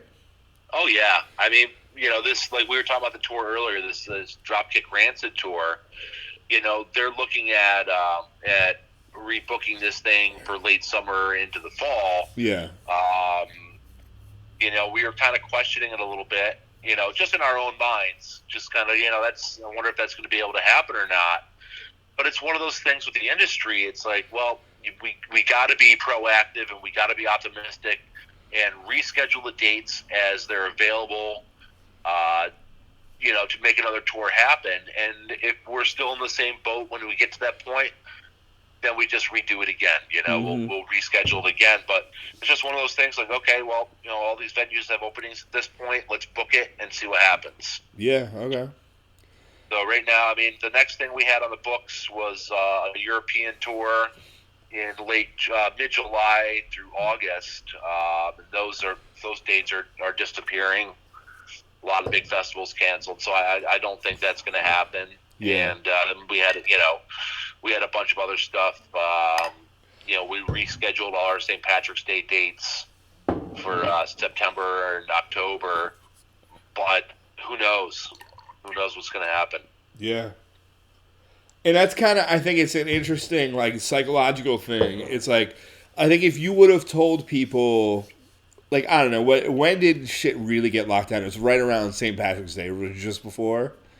Like, it was just before. If you would have told people then that we'd be approaching late April and it wouldn't be over, I think people would have, like, lost their fucking minds. So it's like doing it exponentially. Like, okay, maybe by April 12th. Okay, April 12th. No, it might be April 30th. Just giving, like, smaller, like, kind of yardsticks. Yeah, I mean, and leading up to it for the St. Patty's week, I mean, we had a bunch of stuff going on. It was a little hectic this year, but the Friday before St. Patty's, we were supposed to play a big casino show, and that didn't get canceled until 2 days before. The show was on Friday. We were supposed to load in on Thursday night. It got canceled on Wednesday. So we were like, okay, well, the casino show's gone. They got a lot of bylaws and everything else for mass gathering and stuff for casino properties. But the House of Blues shows were still scheduled. So I was supposed to drive up there on Friday, be there overnight, ready to load in Saturday morning for our first House of Blues show. Load in at like 5 a.m. And, we didn't get the cancellation for that until Thursday night. Wow. And, we were all kind of scratching our heads. We kind of saw it coming, but at that time, they were just saying, okay, well, we're closing down gyms and health fitness centers, and we're closing this down. And it was a little bit weird. No one really had a sense of what was happening. Absolutely. We had already started seeing news about it. We were in Europe just before the St. Patty's run, and we were hearing all the news happening in China. And no one was super alarmed, but you could see there was some potential problems in the future. And we got out there in the nick of time. And a couple other bands. Testament and Death Angel. Had everyone get fucking sick, yeah. They all got sick, I was listening to Truck Billy a couple days ago talking about it, They got home and they self-quarantined, and the next day they were calling each other on the phone like, hey, man, do you feel good? Everybody he called is like, no, I don't feel good at all. And, the whole tour got it. But fortunately, it just gotten home and didn't end up having the door slammed on him and getting stuck in Europe. Yeah, Jesus, man. So fortunately, as far as I know, all of them are all resting healthy now and made it through the other side. But man, it's scary, terrifying. Me and Husky, we were just talking about that because we're both 45 years old, and we're both like thrash metal, freaks, kind of. We grew up in the same era of that kind of music, and. I made a poorly tasted joke while I was talking to him, but it's like, Testament and Death Angel and Exodus, how many songs about spreading disease or, Overkill's elimination or you made a career of talking about this shit. It's like the most metal thing you've ever done really is bring coronavirus back to the whatever, but. Oh man! But that's terrible. It's a terrible thing to say. And I was listening to Chuck Billy on Liquid Metal, and I can't remember the track name off the new album. And he was talking with Jose Mangan, and they were talking about him being home, being sick, or whatever. But the record was just coming out, and Chuck was like, he's like, there was talks about maybe holding the record for a little while and everything else. And then in the end, we said, you know what? Everybody should be stuck at home. Let's give them some new music to listen to. And he's like, it's kind of weird, but this is the track I want to play for the record, and it's like something like The Plague or something, something that kind of like tied it all together. He's like, it seems kind of appropriate to play this one. That's awesome. Ian Fuller, that used to play in Mirth, who is one of my good friends, he commented that he has. He just commented again, right as I said this. He says that he has the Lady Luck tape somewhere. Oh, really? So he has Roger playing bass for what and maybe I'll be the fool in retrospect, and maybe it'll be like not sound like Smashing Pumpkins, but that's what it reminded me of. He also says Titans of Creation is pretty badass. I think that might be the album you're talking about. Okay. Did you see that thing where like fucking Alex Skolnick from Testament and two other people did Rush's like XYZ or some shit like that? I didn't see it. There was like a Rush song where I think, who the fuck? It's like Alex Skolnick, might have been Charlie Benante from Anthrax again, and I forget who the bass player, and the bass player from, I can't remember, but they do a Rush song, and it's like pretty fucking bananas. I'll have to check that out. We're trying to figure out how to do that. It's Tiger Piss, but we're dumb. is the problem. It'd be awesome. I'd love to hear you guys do it. It'd be great. Mm-hmm. We've done a few like little chat sessions, and it's funny. Like, from like touring with people how like you could not see someone for however many years, but your touring relationship just goes back to exactly what it was. Yeah, it's like you just spoke to him 5 minutes ago. YYZ, Paul Flan says. Who was the fucking bass player then, Paul Flans? You want to be so smart? It wasn't the dude from Nuclear Assault, right? Because that was who did the Stormtrooper March thing. Yeah, see, I'm not sure. Here's the hard part, Pete. Is that I'm at the point where, like, let's do a shot, and I have a bottle of Evan Williams right here, But I don't think I can drink that many more beers if I do a shot, you know? Yeah, I mean, it's a hard crossroad. Yeah, it is what it is. I mean, I think the point is to be entertaining more than drink the 15, but some people might not feel that way. I really don't know. You don't want to end up in any false advertisement suits. You know what I'm saying? There you go. He just knows the Rush song is called YYZ. All right, Paul Flance. Cool. So yeah, I'll have to search that out and see if I can find that jam. That's got to be pretty cool. Here's another. Okay, that party that I was supposed to go to. It was your 50th birthday party, and I didn't go because I was quitting smoking. But Cannibal Corpse was on the guest list. Yes. Have you done sound for Cannibal Corpse?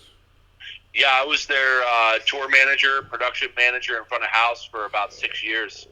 That's fucking amazing. Yeah, some of the nicest guys you ever want to meet in your life. All right.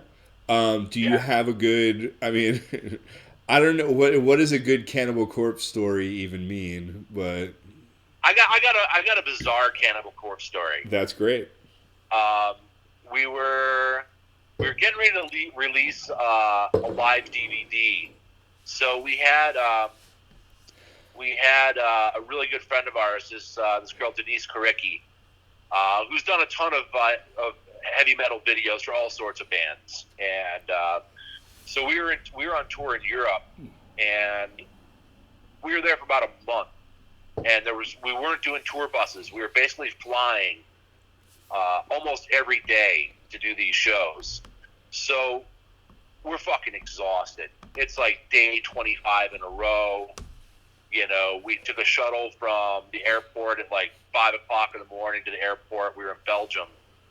And we had like this little joke going on in the band. Like we were traveling so much, like we'd be sitting at airport gates, and it was you just kind of look at the crowds walking by.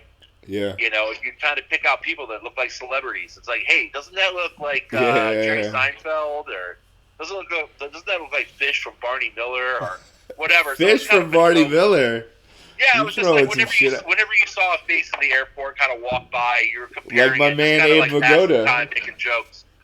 So the band is getting off the bus. They're standing on the sidewalk at the airport, and me and a couple of the crew guys are going to get luggage carts.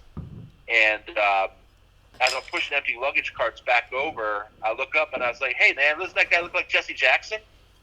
And we start getting closer, and my other crew guys are like, dude, it is Jesse Jackson. That's fucking... So now there's 10 of us standing on the sidewalk, all getting our luggage. You know, it's 6 o'clock in the morning. Everybody's hungover and exhausted, bleary-eyed. And Jesse Jackson and his entourage are standing like 10 feet away from us, and he can tell that we're all looking at him, and we're kind of like, hey, man, how are you? And he's like, hey, boys, how are you? And Jesse Jackson comes walking over and is like hanging out with all the Cannibal Corpse dudes. No. So what? So our videographer, Denise, she's got her camera rolling for this whole thing. And he's like, I was here doing some conferences or whatever, and then some friends took us out to a festival last night. I went and saw Snoop Dogg. And he's like, I'm flying back to New York today, heading home, but it was a great time, and yada, yada, yada. And this is a Sunday morning, by the way.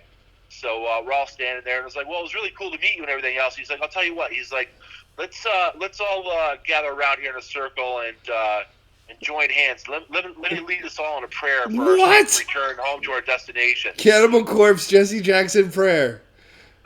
I shit you not. And it's like little kids, you know. We're all standing around, kind of hanging out with our heads down and our hands at our sides, while Jesse's saying this big prayer. And every once in a while, you open one eye to kind of peek around, and everybody's kind of doing the same thing. Like, this isn't really fucking happening right now. And so he went about his way. We're making our way through the airport like that. How the fuck did that just happen? And we tried to talk Brian Slagle, the owner of Metal Blade. We're like, dude, we have the opening shot for the DVD. Of course you do, obviously. And we sent him the video, and he decided to go another way with it. But we were so bummed. What year is that? Perfect. Nah, he didn't use it, and what year are we talking? What year? This would have been 2011. Jesse Jackson and Cannibal Corpse. That's so fucking good, dude. It was the weirdest shit ever. I mean, and I was just talking to a buddy of mine online about this the other day. Where he brought it up, and it was pretty funny, man. That's awesome. But they're all a good bunch of dudes, man. Yeah. I miss them all, and I've been fortunate enough with my touring. Most of the bands I've worked with, I'm in the camp for a long time. When they stop touring to go do a record or take a break, for the longest time, I would always, go out and work for a couple other bands in the off time or whatever. So I was kind of an audio whore, bounce around and fuck yeah, and whatever. But they were really families, from the early days doing Co-Eating Cambria for a long time. Yeah. The and Cannibal Corpse guys. It's amazing how you build that family, and you go through, I don't want to say hardships, but touring is, has a certain amount of stress, and you go through that with people, and it builds something for, you can't get rid of, It does. I heard. And I don't mean it in a disrespectful light, because obviously our soldiers put in so much more time. But somebody once put it to me. It's like, having your wartime buddy that you spend time in the foxholes with. No one will ever understand your experiences. Yeah, absolutely. Yeah, right on. But I wouldn't trade it for the world. I'm itching to get back out there, and maybe not even just touring, just get a chance to go see some live music, just get out of the house and go do something. Fuck yeah. Have you heard, did you hear what the Joe B's guy is doing? No. He's doing karaoke where I think it's karaoke. He did it with Lara, and there's an episode. I still haven't seen it, but homeboy pulls up to your house with a truck with a PA system, holds a mic out with a fucking 12-foot boom or whatever, and you sing karaoke and they film it. So I don't know. What's your karaoke song? Oh man, I don't really mess with the karaoke that often.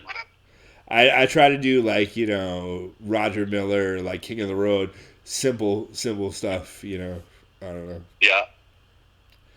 But yeah, sometimes I'll try to get down with a little Hank or something. Does Maria? She right? That's your wife. She fuck with some karaoke? Nah, my son's a master though. He's all about it. All right. Well, maybe hit him up. He'll get out there and sing Patsy Cline. He'll get out there and sing some Conway Twitty. Conway. That was Stacy's favorite. Conway is the I'm straight up gonna fuck your wife country singer, and there's a beauty to it that's it's. Yeah, man. George Jones is the man. He's obviously the best country singer, but Conway just has that I'm gonna fuck your wife feel about him. That's pretty much. I mean, who can forget about Merle, man? Tonight the bottle let me down. Fuck yeah, dude. I mean, yeah. That's kind of where I feel like I've hit in the Johnny Paycheck area is kind of where I'm living, but there's so many good ones, man. There's so many good ones, man. I'll tell you, you guys really introduced me, I'd been living up in Woodstock for quite a long time, and then my wife and I moved down to Kingston, I don't know, maybe 10 years ago, and I got invited out to the Anchor, and I hadn't been there. I hadn't been to the Anchor before. I was there a couple times when it was the basement. Yeah, fuck yeah. And I was there for the big hurrah at the end. Oh wow. And so a couple of my metal buddies invited me to come out. They're like, yeah, some band's playing, and I came walking in the door. I'm hanging out having with beers. Like, this place is cool. And I run into Aaron Morris, who I haven't seen in 10 years, and a bunch of other dudes that I knew from way back. But you guys really were the ones that started turning me on to a lot of the outlaw country stuff. And I hadn't really listened to a lot of it before, and just fucking love it, man. I was fortunate enough the past couple of years. Danny, Amigo the Devil. Yeah, fuck yeah. Did a couple tours with us, man. What an amazing dude he is. And such a fucking storytelling songwriter with hooks for days, man. Yeah, and just such dark matter. Yeah. Well, that's what I used to, we used to do shows at Snugs in, like, say, probably like 98, 99, where it'd be like Mirth and Joey Snoring Elbows, who I play drums for. And, my job was very simple. Play as fast as I could, like basically horses clopping as fast as I could. It fucked up my timing as a musician for fucking years, but it was a fun time. Dude, I think we played with you guys. Oh, yeah? Yeah, I was playing with John the Baker back then. It's possible. It's very possible. Yeah, we were doing Slimy Penis Breath, and but we would go back afterwards, me, like Liam Doherty, like a bunch of dudes, John Palmer most of the time, but there'd be like a crew that would go back. I lived above 60 Main, and would go back, and it'd be like the American Recordings Johnny Cash and fucking Hank Williams 2020 Greatest Hits. And we would just go back after this weird punk rock show where beer's getting thrown everywhere and everyone's going bananas.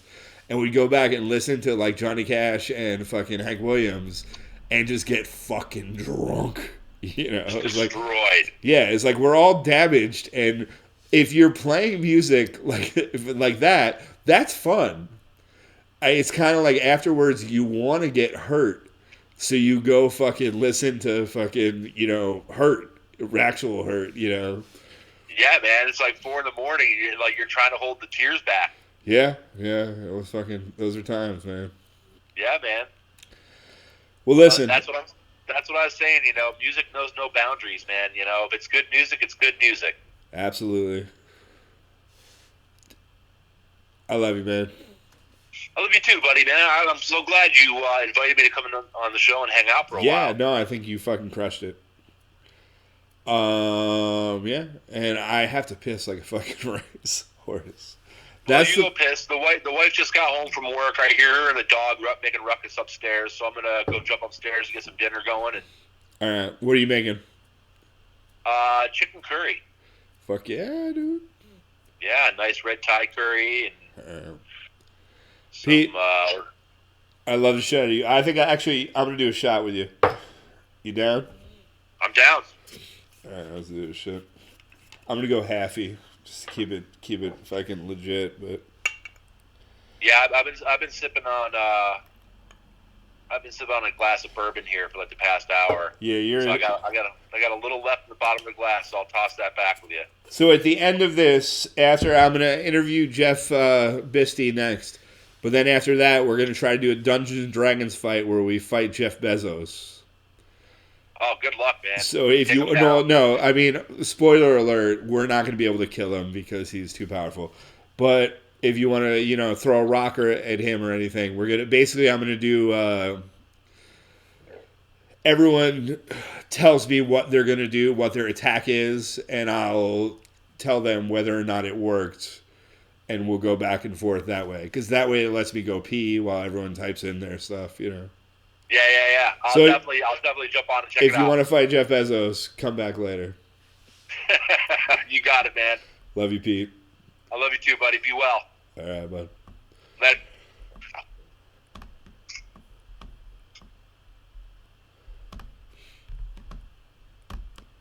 All right. Like I told him, there's my cheers for Pete. I had to piss like a fucking horse. So we're going to put on some Husky. Let me do that.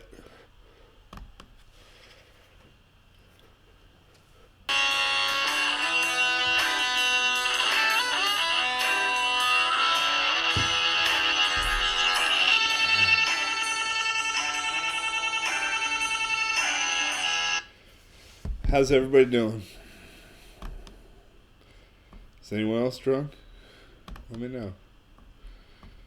Dave Padula, have your babies. Paul Flans. All right, we talked about karaoke before. I'll tell this story while I'm at it.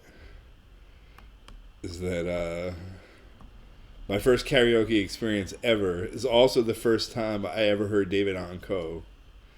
Me and Paul Flans, we got tickets to an opening day You can tell me what year it was. It was Kazuhiro Mazawa. Fucking the second base. He was a shortstop. He started as a shortstop, right? He hit 2 home runs in the game against the Atlanta Braves. We drove down to Turner Field. I had just bought my Subaru Forester, and we drove down to Atlanta and saw opening day at Turner Field, Mets Braves. Afterwards, fucking, we met 2 girls at the game.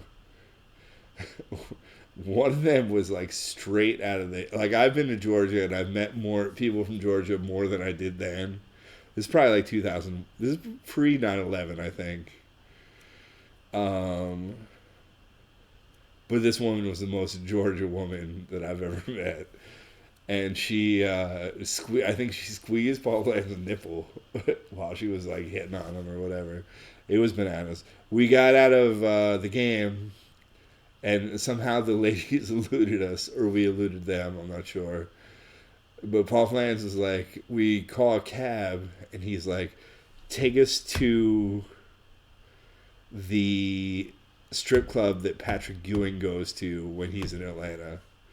So we end up going to Cheetahs, and we have no idea how to act at a strip club like that. Like, it was, I don't know. There's a whole other story there. Matsui, yes. Do I think we'll have a baseball season? I have no fucking idea, man. Like, I'm dumber than most people, so I don't know, man. I think that if I had to literally guess, I would say that sports will become a non-spectator thing. It'll just be online. Because, like, football, there's no way. Like, football is such a big economy. There's no fucking way football season's getting canceled. It'd be crazy, right? Like, it'd be crazy for there to be no football season. So I think they'll just do games with nobody there, if that's what they have to do. Or, because a lot of people speculate. Here, where's my sunglasses and my hat to be the guy in the truck video? A lot of people speculate that capacity is going to be halved. So imagine if, like, I don't know how they do that with season tickets and shit, but it's like, imagine if the Giants football opening day, they can only have half of the amount of people. Those tickets go up in price. I don't know how that works with the PSLs and all the other bullshit that they've sold us for, like, so fucking long. That's turned me off the sports as well. The cost of New York sports is bananas. Like, and I used to have 25 game season tickets to the Yankees bleachers, and it was $8 a seat, so you'd pay $200. You get 25 games, you could pick them. They wouldn't always give you the ones you wanted, but you get first round of each playoff, and it was fucking amazing. For fucking $200, you could actually be part of the 2000 Mets-Yankees game, the 12-inning game that Paul O'Neill fucking won. I was there for that shit. Like, you were there for... Malky's calling me now. He's probably like, shut the fuck up, dude. You're supposed to have Jeff Bisti on. No, he's not. We'll have Malky on. That'd be great. All right, so next up, we have Jeff Bisti. Let me figure this shit out. You know, the problem with the show is that I'm drunk now. Ba-boom.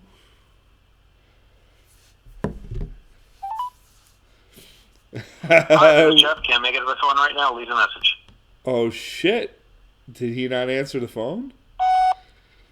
Are you kidding me?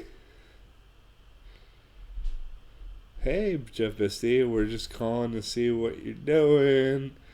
Hey. Oh, Dustin Travis Bryant. Dustin from Planet Woodstock was calling me as well.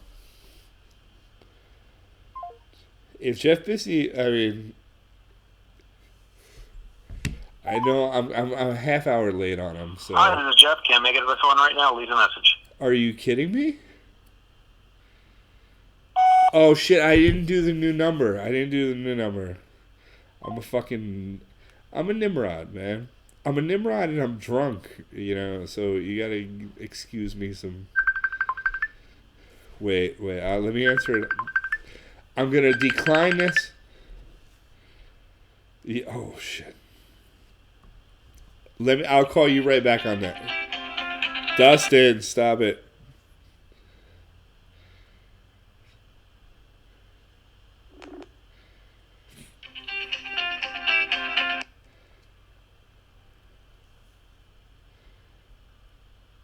Hey.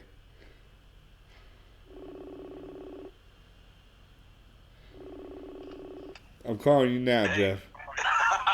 You've got a bunch of shit going on. Yeah.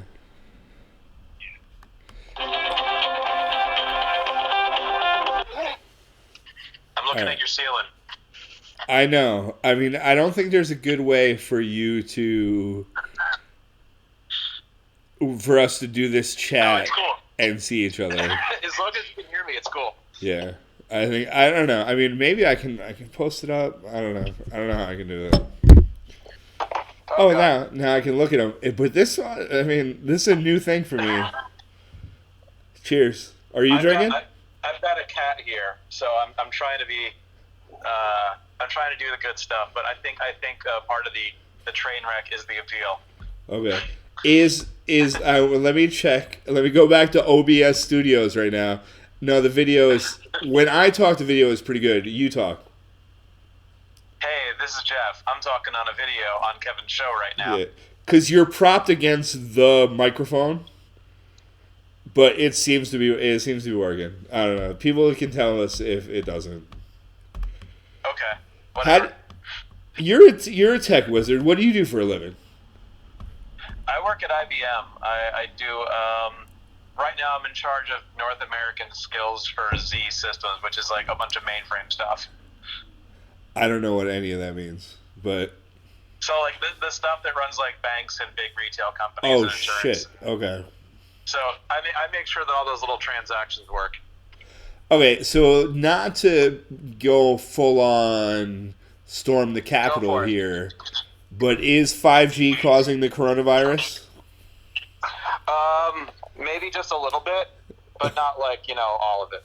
Not all of it, okay. A certain amount of it is due to inferior sprinkles being used on our nation's pastries. See, okay. All right. But is it not a little bit weird that this virus is teaching us how to learn the technology we're going to have to learn how to use because if I'm not mistaken, 5G is like more self-driving cars, more like it's going to enable a much higher level of technology, right? I guess so. I don't know. I mean, it's my understanding is that it's just kind of like a convenient, like kind of catch-all for like this is like our goals for this generation. Yeah. If it allows for more self-driving cars and stuff, then fantastic. I thought the trade-off was less area coverage for greater bandwidth. Okay. But yeah, I mean it's. Oh, is that what it is? They won't go as far, so you'll need more towers, but. I don't know. That could just be like something that somebody who like looks smart said, and I kind of took it as. I mean, last I heard, it's kind of like the standards are still up in the air, and like I think Sprint is calling their shit 5G, but it's not really 5G, or there's something I don't know. As long as my stuff works, I don't care. Yeah, I mean, I'm not trying to go Alex Jones here yet. I feel like this podcast will eventually get Alex Jones, but not yet. It's good to have a goal.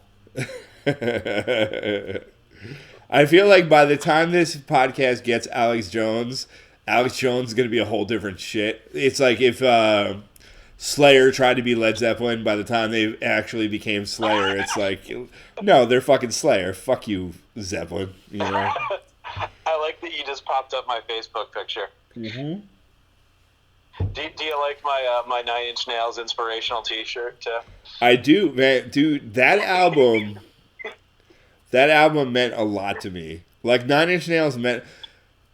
Downward Spiral is kind of where they lost me. And by lost me, I think I moved on to like something else as an emotional crutch, you know? Yeah, that's one of those things, like, there's certain days where it's like, no, this album doesn't work today. No, this album doesn't work today. There's like, if I'm back in the days of CDs and stuff, if I'm driving around and like I just like glance at Downward Spiral, I'm like, oh fuck, we're listening to Downward Spiral right now. Like, okay, this is how the day is going now. Yeah, I get it. And then I love the live album, and All That Could Have Been, or whatever it's called. Okay. It's like a live album, but it's just like all the stuff you want to hear and just done beautifully. Yeah. Pretty Hate Machine, I mean, is like, all right, so I didn't have a stable home necessarily growing up, so I had like, a lot of issues that made me weirder than other kids, and I was never necessarily accepted, Right. That's kind of a broad statement, whatever. But I became a metal kid. I had the fucking, Iron Maiden back patch. I had the Slayer fucking whatever. Like, me and my... Did you fuck with Pantera too? Well, Pantera... I graduated in 92. So Pantera was... Okay. I did fuck with Pantera, but that was kind of the edge of my, So I'm talking like 88, 89. Like, the first Headbangers Ball tour... was Anthrax, Exodus, and Halloween at the Civic Center.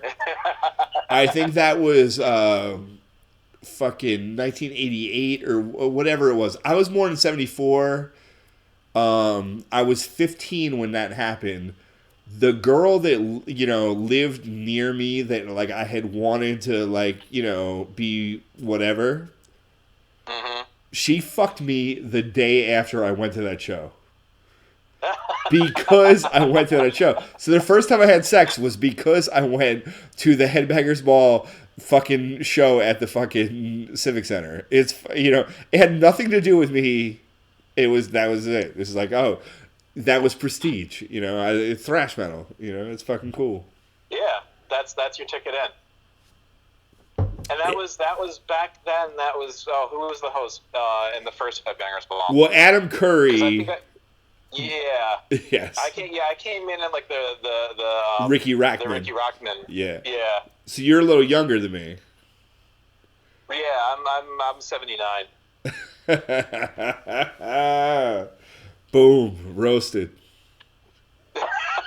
I have been roasted. Yeah, no, I came in like I don't know. In high school, I was really I felt like everyone else in school had like gotten the lesson on how to be a teenager when I like wasn't there or something. I feel that. And I was just like, I feel that 100%. Everyone else is trying to be a grown up, and I'm like, I still want to like play and hide and seek and stuff. And it was like the metal kids who were like, yeah, whatever, you can sit with us. Like, here's Pantera, and I was like, wow, this speaks to me. So it wasn't so much like I was a metal kid, but it was just like, here's like the only friendly people in the school right now. And, it is a very inclusive crowd, man. Yeah, absolutely. And I find the same thing, just on like the Kingston scene where it's like, I don't have kids, but I feel like if we did, I would probably tell them like, look, if you're ever lost or you feel scared, like find the guys or the girls with the most tattoos, like they will help you. Like don't go near anyone with a suit. Yeah. Like when I think back about it a little bit, I think like, what I was dealing with at certain ages or whatever and how people reacted to me. And it was like, how are you so mean? Like you don't know what someone else is going through. But I don't always hold myself to that standard. I try to, but sometimes I it's easy to judge people. And it's the quickest joke is to make fun of somebody, and people do that. Yeah. Oh, I can be down. But, being mean is an art form, too, sometimes. Like, I think I've done it on this podcast, with bands that we're talking about, Right. Have you seen the Puddle of Mud thing? Yes. And it's like, it's a fucking nightmare. It's a fucking nightmare. I would play it, but... Here's the thing, though. What? What do you think they were going for when they did that? I have no idea. Was he trying to do like a Kurt affect? Yes. I think that's what he was going for. And he just didn't bother to like record it and find out what it sounded like outside of his head. I'm a drummer that became a singer that was really bad at singing. Like the first album we recorded a demo with Heitzman that I wish I could had an ability to play for you, but my vocals are really, really, really bad. Then we recorded an album at Nada where John Niclario made me redo things over and over and over and over and over until I was in tune. He used auto-tune to kind of help me out or whatever. So then I sounded okay. And then we did another album with John where like I was better at it, so it was, I could do stuff more natural, but it's like I forget where I'm going.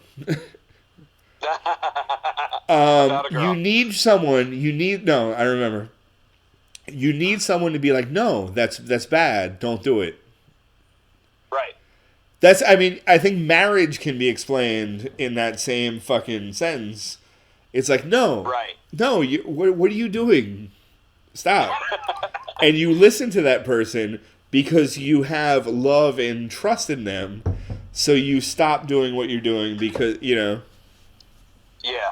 That's one of the things that, I work for IBM. It's a big company, and people hear IBM and they think like suits and stuff like that. But like a lot of what I get to work on is like kind of the creative side. Like, here's the message we want to put out there. My hugest pet peeve is I hate doing like creativity by committee. Yeah. Because like unless you really feel like you can, like if I've been in a couple bands, and if for a band to make any progress at all, someone has to be able to say, "Hey, that sucked," or like, but in a way that's not like, "Hey, it's not your fault." Like, it sounds like this. Try it this way, and it's not like, "Oh my God, they're calling me out." It's like, no, they want me to get better because they know I can get better. Yeah, absolutely. And if you're in a group, whether it be like a music group or like anything that's done by team. If you can't say, like, no, that's not a good idea. Like, I think someone's going to make fun of us for this. I think this sounds too much like this. Yeah. And not have every single thing taken as, like, an attack on them. And you have to be able to throw ideas out there and be willing to have someone say, no, that's just not a good idea. Yeah. Okay, absolutely. cool. Next one. Like. Yeah, you're absolutely right. At the same time, I had Danny, our Tiger Piss guitar player, on last week, right? Right. And I vividly remember us writing our song "Wash It Away" in their house right behind the Big Cheese in Rosendale. We were practicing upstairs, and I was like, we wrote out the whole thing, the first half, and it was like, this is just like, we're trying to be a roots band. This is garbage. This is, it was right after, it's about Hurricane Irene where it almost overwashed the fucking levee, in Rosendale. Yeah. So it was about a really visceral thing that happened. And I was just like, oh, this is garbage. This is, blah, blah. We're just trying to be this, whatever. And Danny felt the same way, but we just kept writing it. We were like, okay. It's my favorite song we've ever written. It's like, it's like, what kind of fucking headspace was I in that I was such a fucking cunt that I fucking, I tried to shoot down ideas that were amazing, from other people. It's fucking nuts, man. Well, sometimes you just get into that headspace where it's like, it's impossible for someone to come up with a good idea just because you're so committed to seeing the thing fall apart. Mm-hmm. And it's like that when you're so mad at somebody, it's like everything they do pisses you off. Like, yeah, sitting over there breathing. Yeah, it can be like that with like a song or anything where it's just like, no, let me clear my head. Let me look at this. You know what? The stupid person actually had a good idea here. Let's acknowledge that. And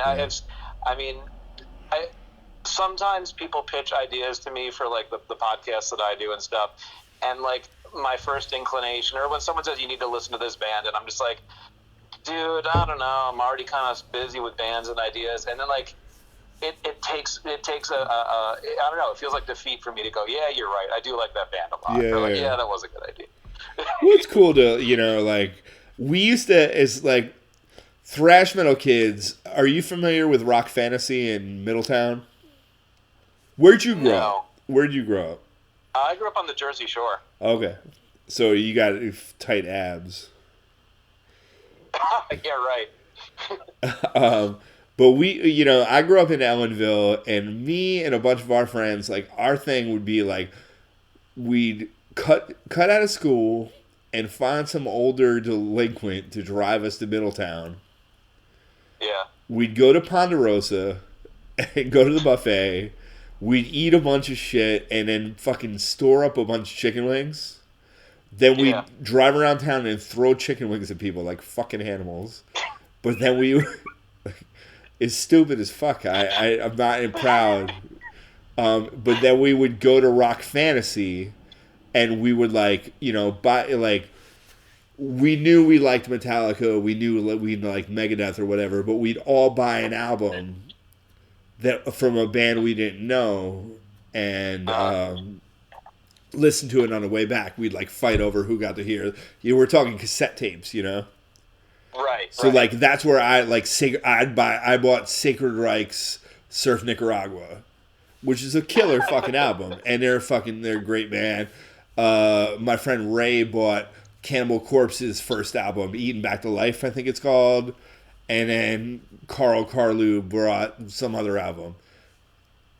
The Cannibal Corpse album was obviously the most poignant, of what happened, but it was obviously. It was fun, listen, I don't know. I wonder if the Rock Fantasy, because when I was I came to the Hudson Valley area in '98 because I started going to Marist College, and my friends and I would drive out to the flea market up in Beacon, I guess it is, at that big mall that's by 84. I don't know what that is, but it's a Maybrook flea market, right? Yeah. There was a dude there every weekend who just had like tables on three sides of them full of metal CDs and tapes. I bet that's that dude. Yeah.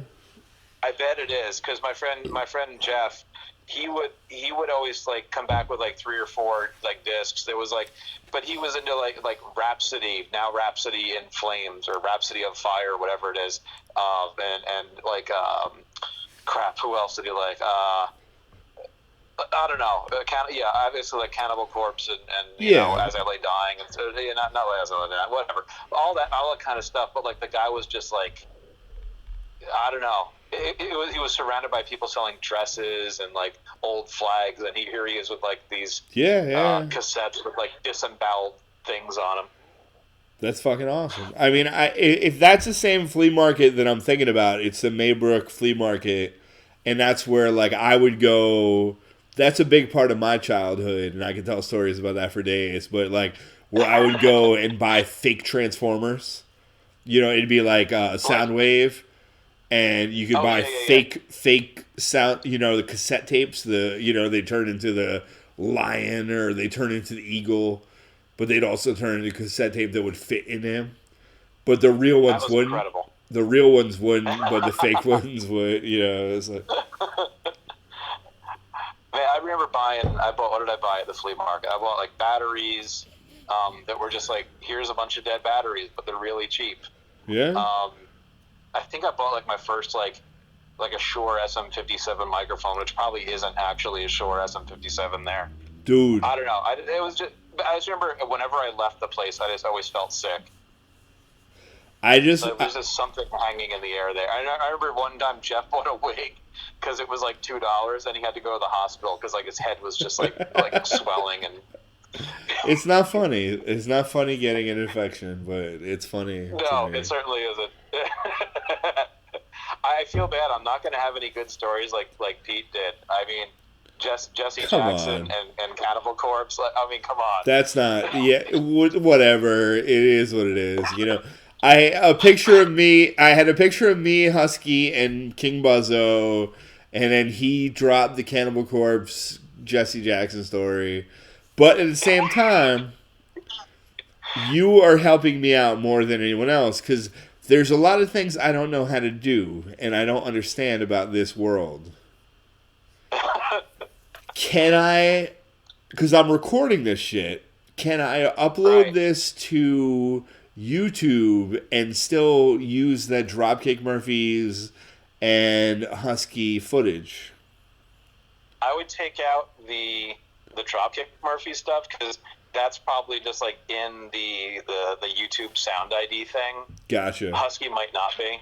Okay, but maybe he is, or like, is that like when we sign up for DistroKid, they like scout for that shit? I don't know. Maybe I think you might have the option of like taking it out if there is a strike. But like, I would just hate for you to like, if you get a whole bunch of views and comments, to have to re-upload like a version without it. Like, I don't think they let you do that. And also, like, how do I put this shit on the podcast scene? So that it's so weird. Like the podcast thing, with the amount of podcasts out there, you'd think that it would just be like really easy, like like an all-in-one kind of thing. And maybe there are apps that do that, but like the way it is right now, if you want to be on like Spotify and iTunes and all that, like you have to like record it, upload it to like a service like SoundCloud or something like that, and then like syndicate it out. Like it's a whole afternoon, and I've done it before, but it's like, really, like all this for this? Like I almost think that like building it, because you have like this fun video element, like maybe just keeping it like on YouTube and that being the thing. And not doing that option, yeah? You think like that'd be? I don't know. I'm terrible at like growing my audience. Like my whole philosophy is like, here's the thing I want to do. If you're in, cool. But like I'm not gonna, like I don't know. I mean your podcasts are like, I don't know your tech podcasts, and we can talk about that if you want. But your I'm Working Here was pretty fucking cool, and it's a good idea. Yeah. Let's go. Let me switch to that. See, the second half of this podcast gets fucking weird, where I'm not so good at switching before. I actually have another thing that I want to talk to you about, but boom. Yeah. How many beers are you in? 12, 13-ish. Okay, cool. Yeah, I don't know. I mean, yes, I've drank at least 12. I've drank no less than 12. But let's talk about your podcast. I'm Working Here. Oh, look at that! Look at that nice effect. Nice dissolve. Boom. So yeah, don't mock me. All right. That's actually a Spaceballs reference. All right. But I'm Working Here. You started this. What episode are you on? How many have you done? Oh man, I think I'm on 15 now. I don't want to be a jerk, but it's like, I was the first guest on your show. You were. And B, you probably have the most listens too. I got the first. What? You probably have the most listens too. Really? Yeah. Oh, I mean, you are the first. I will check while we chat. But when I'm thinking about like, I want to have 3 guests a week, who's interesting? Hey, why don't poach this guy's shit? You know. Because you got, MK, you got a lot of interesting people. You know, you do the good work. Thank you, man. No, it's funny. Like I've been doing this other podcast, the tech podcast, for like 2.5 years now. It's extremely niche, and I said like, we're gonna make a podcast for like mainframe people, and we already have episode 100 recorded. We have like thousands of listeners. It's absurd, and mainframe celebrity is like the weirdest thing ever. But like, there's certain, even though it's like it's our podcast, it doesn't belong to the company. There's certain stuff I'm not comfortable saying, like, let's just leave it at that. So I wanted to do one that was like completely like, just here's my friends, because like you and everyone else who's been on the show, it's like, here's people who do jobs that like there's no way in hell a guidance counselor would say this is what you should do. Yeah. And I think it's really important to spell out, like, you can be successful and happy and, like, keep jumping around without, like, picking going down, like, one straight line your whole life. You just said something that I think is more important than anything I've been trying to say this whole time. I tried to ask Husky that, like, how'd you get started playing guitar for Roger Allen Wade? And he was like, oh, it just kind of happened. And Pete, like, how do you get it? Oh, it just kind of happened. Like, no, I mean, there are other things. Like, I wish I knew those were options. Like, I'd be sound man for Cannibal Corpse, coming into high school, dude. Come on, dude. Yeah, I mean, it's like there are ways you can make a lot of money but still be like miserable in your life, and I mean the people who you have such a more rewarding life when you're working on something that like you can gauge the quality by just your own happiness or what you're doing with it, and I think it's so important. Like when you hear people on the show. I think it really comes through with all of them. It's just like, okay, well, they're really in charge of their thing. They could not be placed in a rut to do this kind of job.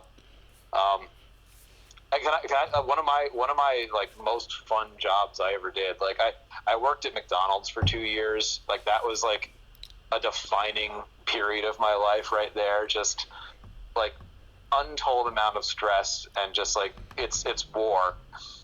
But I spent another like year and a half driving a beer truck around New Jersey, in Monmouth and Ocean counties, and that was so much fun. Like I got lost every single day in a new town. It was I don't know, it was great. The funniest thing was like I would first we'd have to help the like the seasoned, experienced drivers load their trucks, and then whatever was left after all them left. Like it would be like, all right, you got 8 cases going here or 6 cases going here. By the time you get out there, you're scattering all over the place, and you're dragging these kegs up and down stairs in these mom and pop restaurants. Like I got so ripped at the end of those summers. Fuck I kind of wish I could go back, dude. Yeah. I'm sorry. I'm one more like. Obviously, I don't have the Cannibal Corpse Jesse Jackson story, but like down in Monmouth County, New Jersey, there's a horse race track, and the amount of beer they go through on a single day in the summer is obscene. And we were just delivering Miller products. There was also Bud and Coors. Yeah. I think there's been some mergers since then, but so it was all kegs going there. And we had to unload these kegs that were like double and triple stacks on this truck. So you can't like, you can't just like pick up a keg and carry it around like Donkey Kong or whatever. Yeah. You have to basically just like guide it as it falls down. Yeah. And so these things are hitting the ground, they're making noise, and these jockeys come up to us, like 5 of them one day, and they're like, you can't do that, you're scaring the horses. And I felt bad, but at the same time, it's like, what life is this? What am I doing this summer? Yes.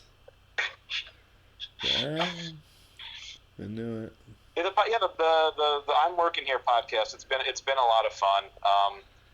I love it. I love it. It's fucking great. The last 3 episodes have been really focused on like how are people doing this, like with all the Corona stuff going on. Exactly, and I've been trying to ask that as well, but.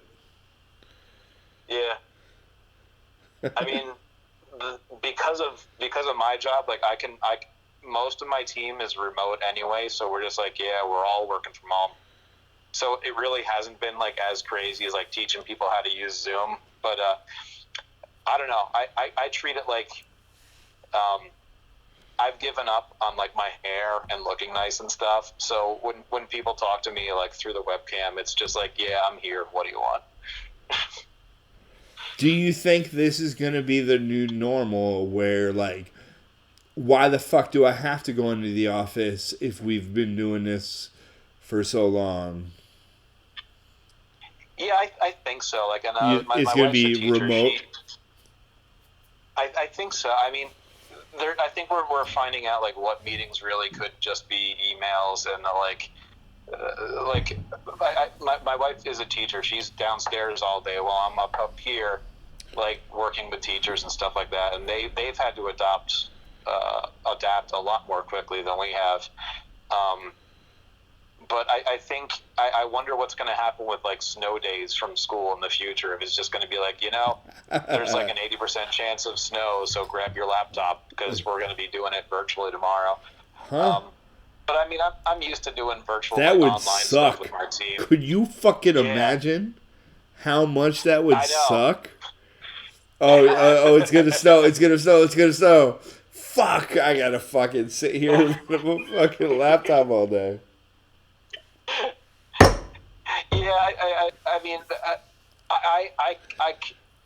I've always had the option to work remotely, but I like going into the office just because it's like, okay, well, this is work and this is home, and like sometimes I work from home afterwards, but like being able to say no, I gotta go, I'm going home, like those clear divisions between what the two are, it kind of keeps me sane. Yeah. Me and Mike Brandt have been living with this dude who works at Marker Tech, and he had to. Where? Marker Tech. Okay, yeah. It's a company from like Saugerties. They do like a bunch of sound equipment or what. I don't even understand what they do, but he was working there, and so he was allowed to work from home. He moved in here January 1st, but he was allowed to work from home. So this had happened, and like I'd be down eating breakfast, he'd come down to grab a Yingling, and I'd be like, "Oh, how's it going?" He's like, "Ah, fuck, I do these work from home all day," but it's like you're grabbing a beer, I mean, so you're kind of doing so that's better, right? Blah blah. But it was like he had to research some shit. And then do spreadsheets. It was busy work. It was like they were trying to keep their people employed. Right. And I don't know. And that's a weird, like, world. It's all, again, almost like touring. Where, like, what the fuck is going on? Where's your day? I don't know. Oh, it's funny because like everyone right now we're figuring out, and this is like this isn't a statement about any sort of company, but like you figure out who is like encourages change and like really embraces it, and who like just kind of crosses their arms and goes like, this isn't what I was trained for. I don't need to do this. Like stuff's crazy. It's like, yeah, stuff's crazy. We're doing stuff we weren't ready for. We jumped into this head first over the course of like 5 days, and the people who are the most useful are the ones who are like, yeah, I'm going to try something. It's gonna suck, but then it'll get better until it's good. Absolutely, which has been basically my whole approach to art my whole life, but whatever. Oh, sorry, go ahead. Have you ever played Dungeons and Dragons? My mother would not let me play Dungeons and Dragons, and that was basically the end of it for me. My friend was into it, and he wanted me to get a set so we could like do the whole thing, but I wasn't allowed to do it. Okay. I'm familiar with the basics, so anyone can do it. I'll try. Anyone can do it. Okay, so let me try. Okay. We'll get into that. I don't know if we're done yet, but I feel like our conversation is going so well that we'll keep it going for a while, but okay. I don't know. Did I? You know what I like about your podcast though is that you leave your mic on like while you're playing music in the middle, and it's like a theater of the mind. Like, did he fall over? Did he drop something? Like, is he taking the laptop to the bathroom with him? You never know. Fuck yeah. Oh, so and that's good in a like garage band kind of way, right? Right. Yeah, like on an album where you can like actually like hear somebody like take a breath before they start singing, or like you hear like a wrong chord for a half a second. I love that stuff. Yeah. It's cool, man. And I think a lot of this quarantine shit is gonna be fucking amazing, because there's gonna be a lot of home recording, and there's gonna be a lot of like, it's gonna change the face of music to an extent where people are just gonna fucking do what they feel, not what they think is like oh, this is gonna get played, you know. Right. I do love that, and like I mean, it only took like 1 or 2 days for people to be like, okay, I'm gonna do a concert from my house. Yeah. And that's so cool. I mean, and now of course, like, you know, I forget where they're doing it, but there's like Billy Joe Armstrong did something. I saw something with like Lady Gaga, and it's like, oh, from my home studio. Yeah. But you just know there's like 20 people, you know, with boom mics and lights Yeah. and stuff there. Like, but again, I mean, I think that, like, I think the authenticity will prevail. Like, I think, like, me doing this shit or Lara doing her shit is gonna eventually, like, overcome, like, Billy Joe. You know, you're eventually gonna realize that Billy Joe Armstrong and this is garbage, and that Lara just playing from her house with her fucking husband is awesome. And there's more who are fucking both awesome people who are watching right now. yeah, there's more boom to that than there is to, like, you know, a lot of this, like, I think it kind of, I don't know, I think it kind of fucks with the what's supposed to happen kind of thing.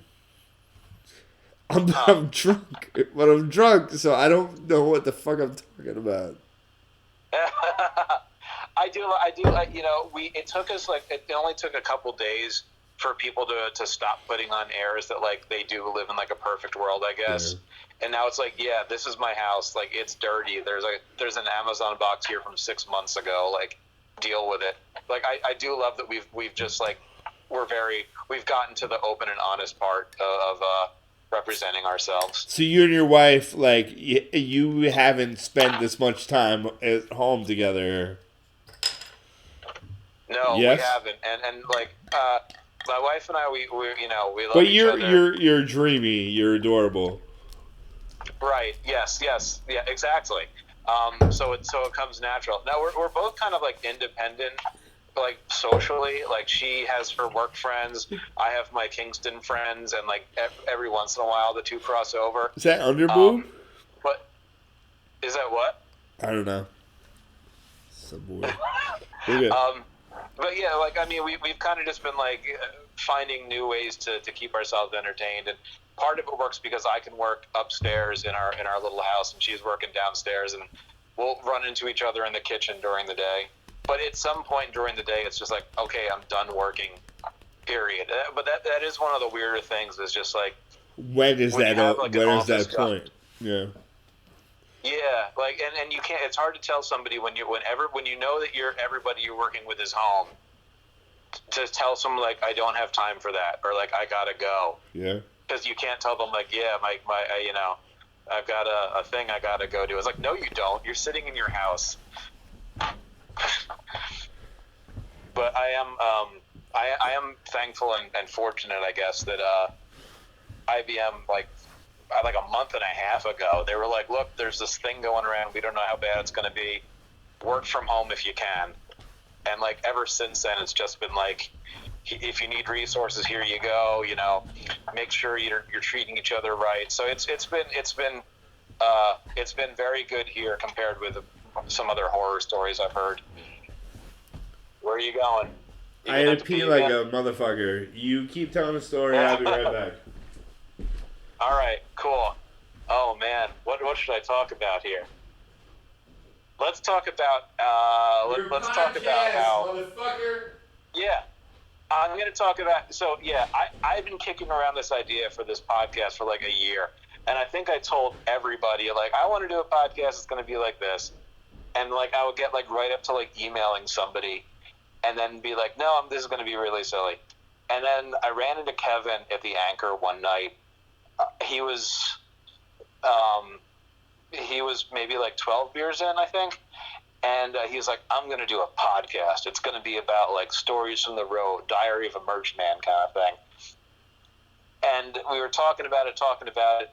And I think it was like the next day that I was just like, I have to do this thing. Like, I actually have to do it. And it seemed only right to have Kevin as my first guest on, talking about like walking dogs. And I'm a big fan of. This is funny. I think I just heard a toilet flush.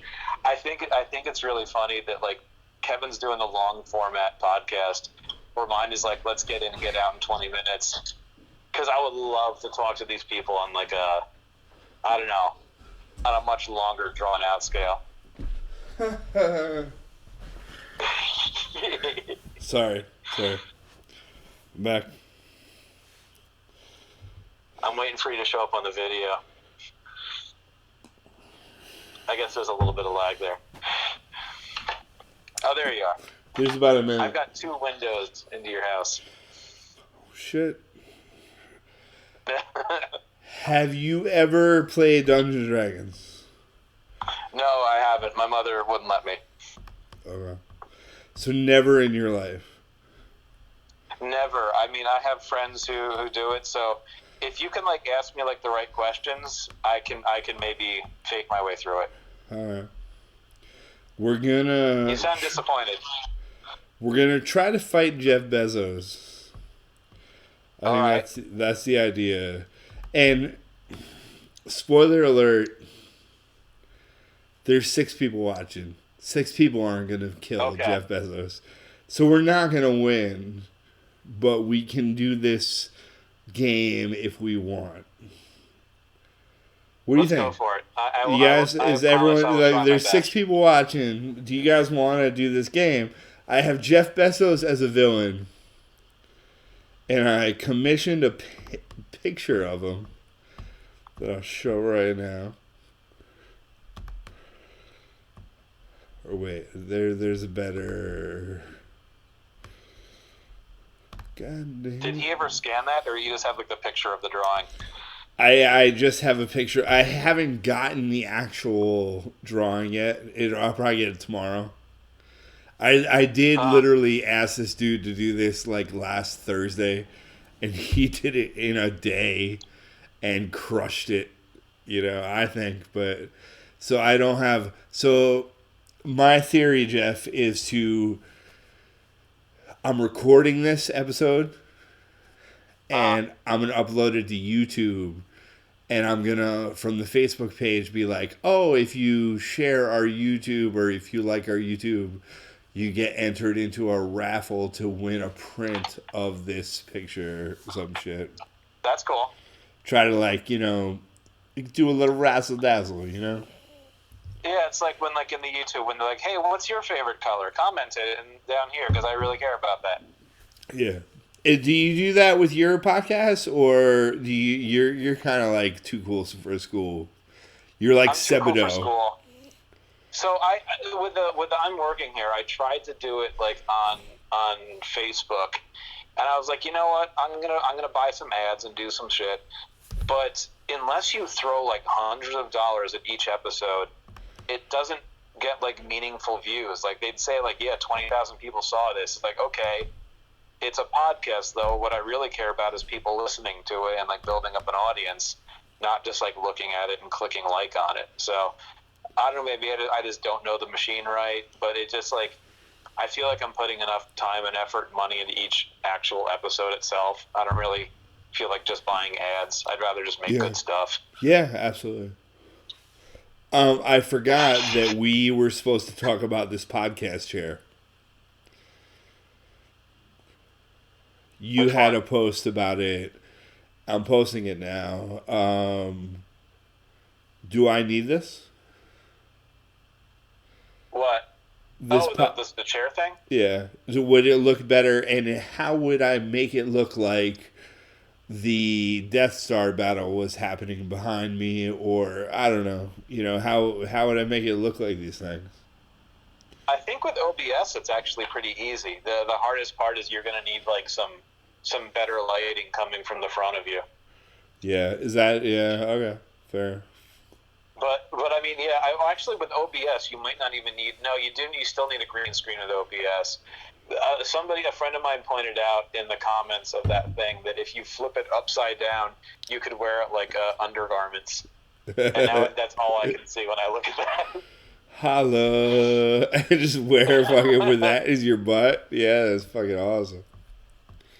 I just love that, like, there's 174 ratings for that, which means that, like, at least, like, 5,000 people have bought it. And I I guess if you're like a game streamer, maybe that's the best way to go. But like I would just feel like that thing is like just barely touching the back of my head the whole time, and it would drive me crazy. Yeah.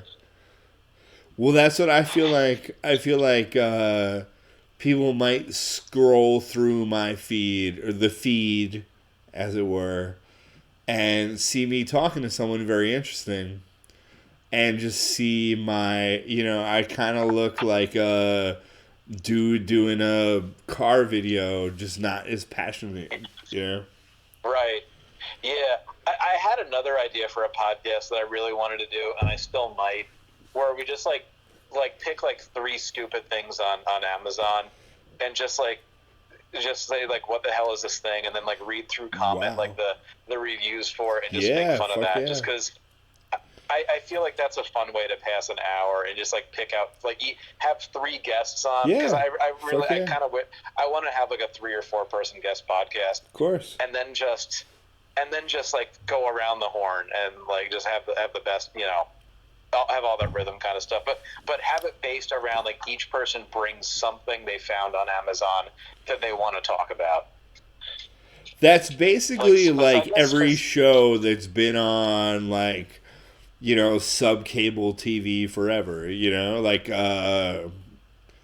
what's that show where they make each other do pranks in public, or, it's like all that. Oh, Crank Yankers. Or no, not yeah, Crank Yankers. here's Someone's 4 yelling funny right people. Here's 4 funny people. Let's see how we get them to react to certain situations. Impractical Jokers. People have told me that I look like one of the characters on there, and I feel bad because like I know that they're funny people. I know like people who I respect who like the show. I've tried to watch it again and again. I cannot get into it.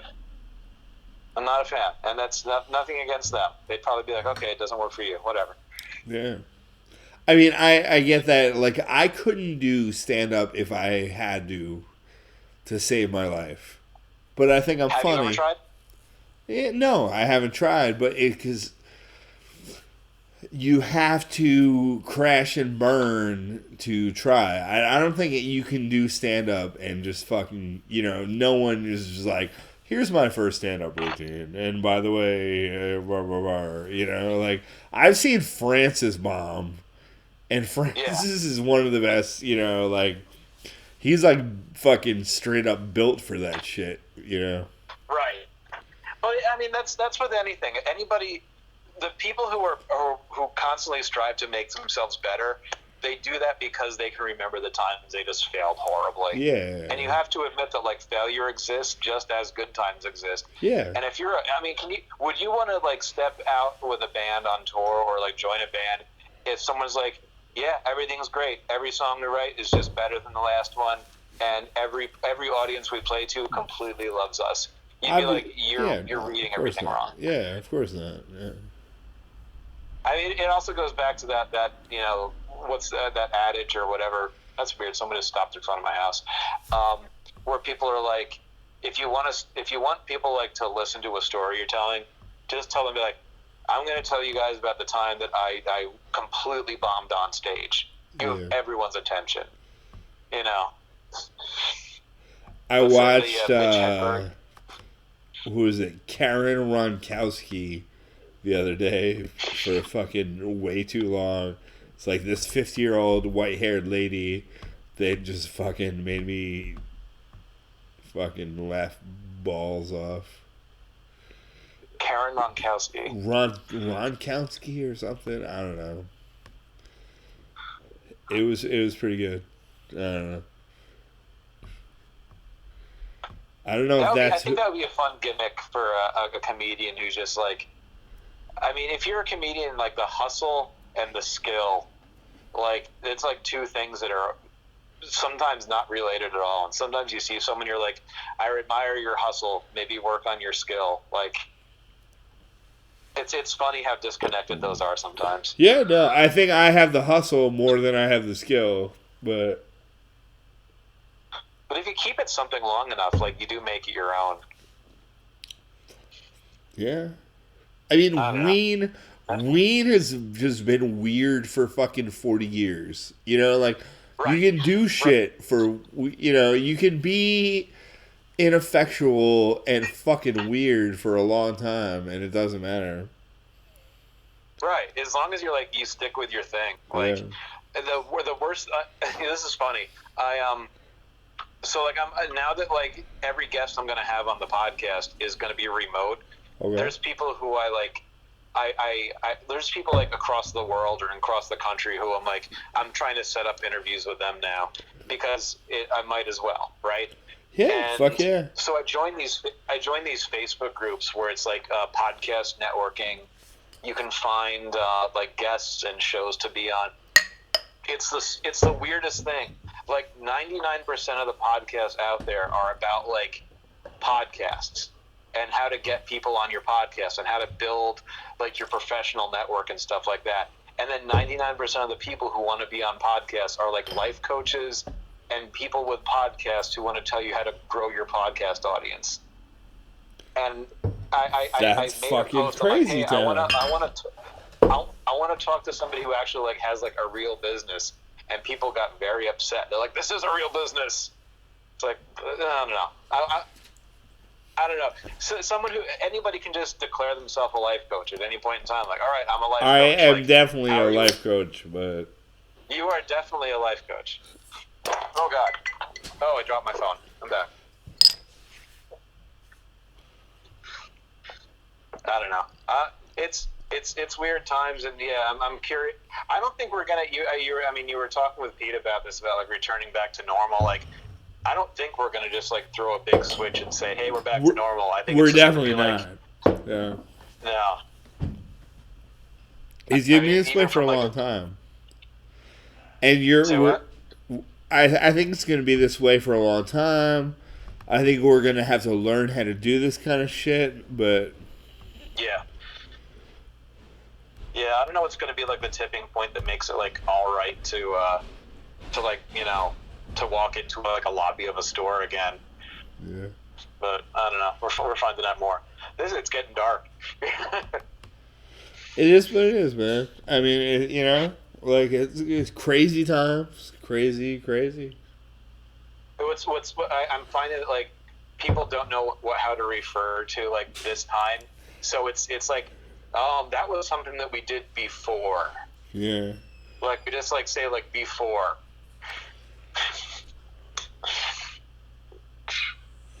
So are we doing this Dungeons and Dragons thing? Or are we gonna leave that for the viewing audience? Yeah, we can do that. We're gonna. Let's try it. Where's Bezos? All right. Oh wait, Bezos battle. All right, Bezos battle. Okay. Everybody type in what their attack's going to be. So give me an example of what an attack might be. I mean, what are you? Are you a 3rd level druid? Then your attack is a bow or whatever, but Or if you're just Jeff Bisti, if you're just Jeff Bisti, how would you attack Jeff Bezos? Okay. How would you attack him? All right. Seriously. Let me know. How would you attack him? I'd probably go for some sort of long-term crippling, haunting pain kind of thing, where it'd be I don't know that slowly grow shorter day by day. Yeah, I don't know that if you have the power to do that. I think you should just throw a rock at him. I don't think that you have the spells to make him. Okay, so we're keeping it somewhat realistic. Yeah, I'm with you. If you want to try to do that, I'll do that. But he's probably going to make a saving throw. Right. Actually, I know exactly what I do. You want to throw a fucking, yeah, you throw a dick at him.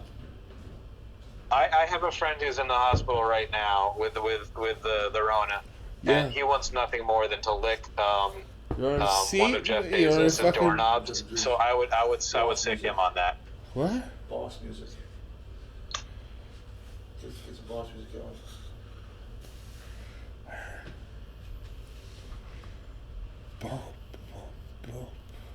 Yes. Mike Brand wants me to get some boss music going. Woo! What are we gonna play? What are we gonna play? What's Mike Brand gonna play? Here, do.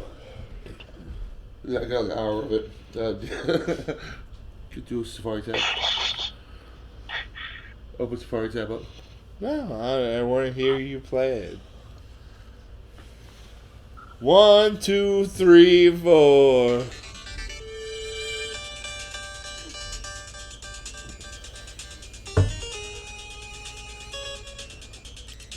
It's very 8-bit, Michael. Very 8-bit. You're fighting Jeff Bezos. It's very 8-bit. What are you going to fight him to?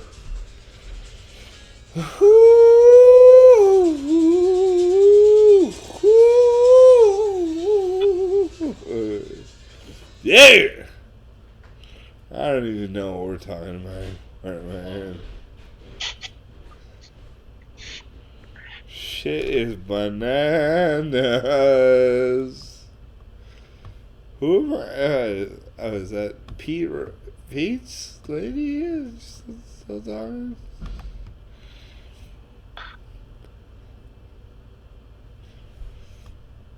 Scoot.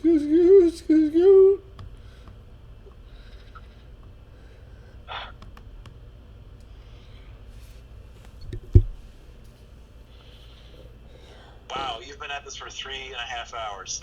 Yeah, no, it's terrible. What's the battery situation? Are you plugged in on everything? I am the worst. Worst. Who believes in God? Not me. Obviously. Whatever. Scoot.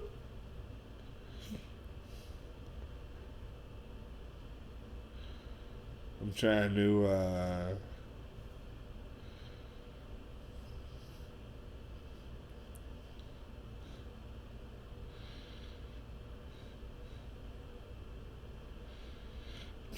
end the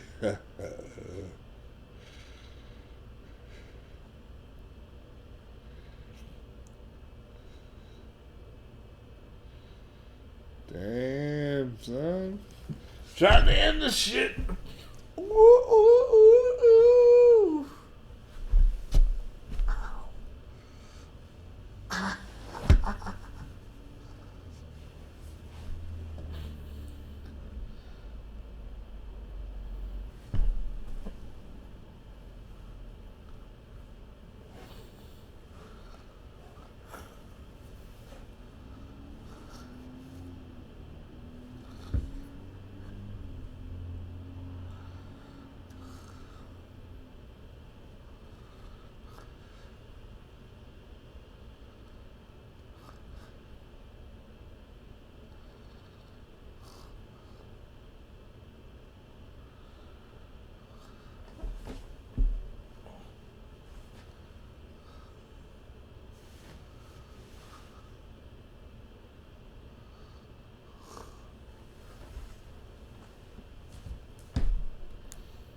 boy. You good, bud? How's yeah? Woo! All right, the downtown. Yeah, fuck yeah, dude.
One, two, three, and 1, 2, 3.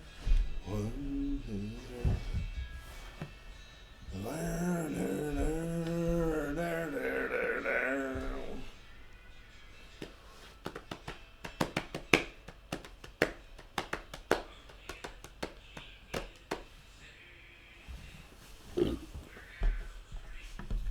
Fuck yes.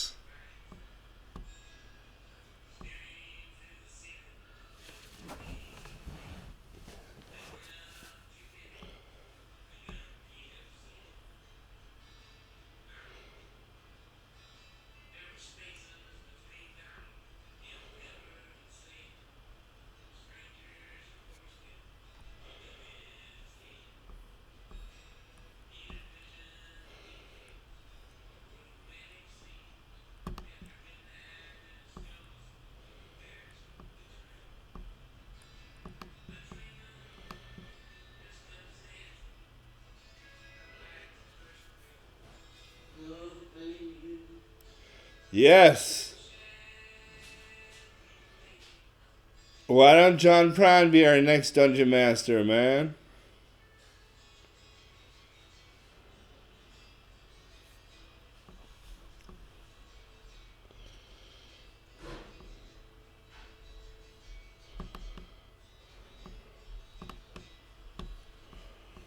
Do, do, do. do, do.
Dude.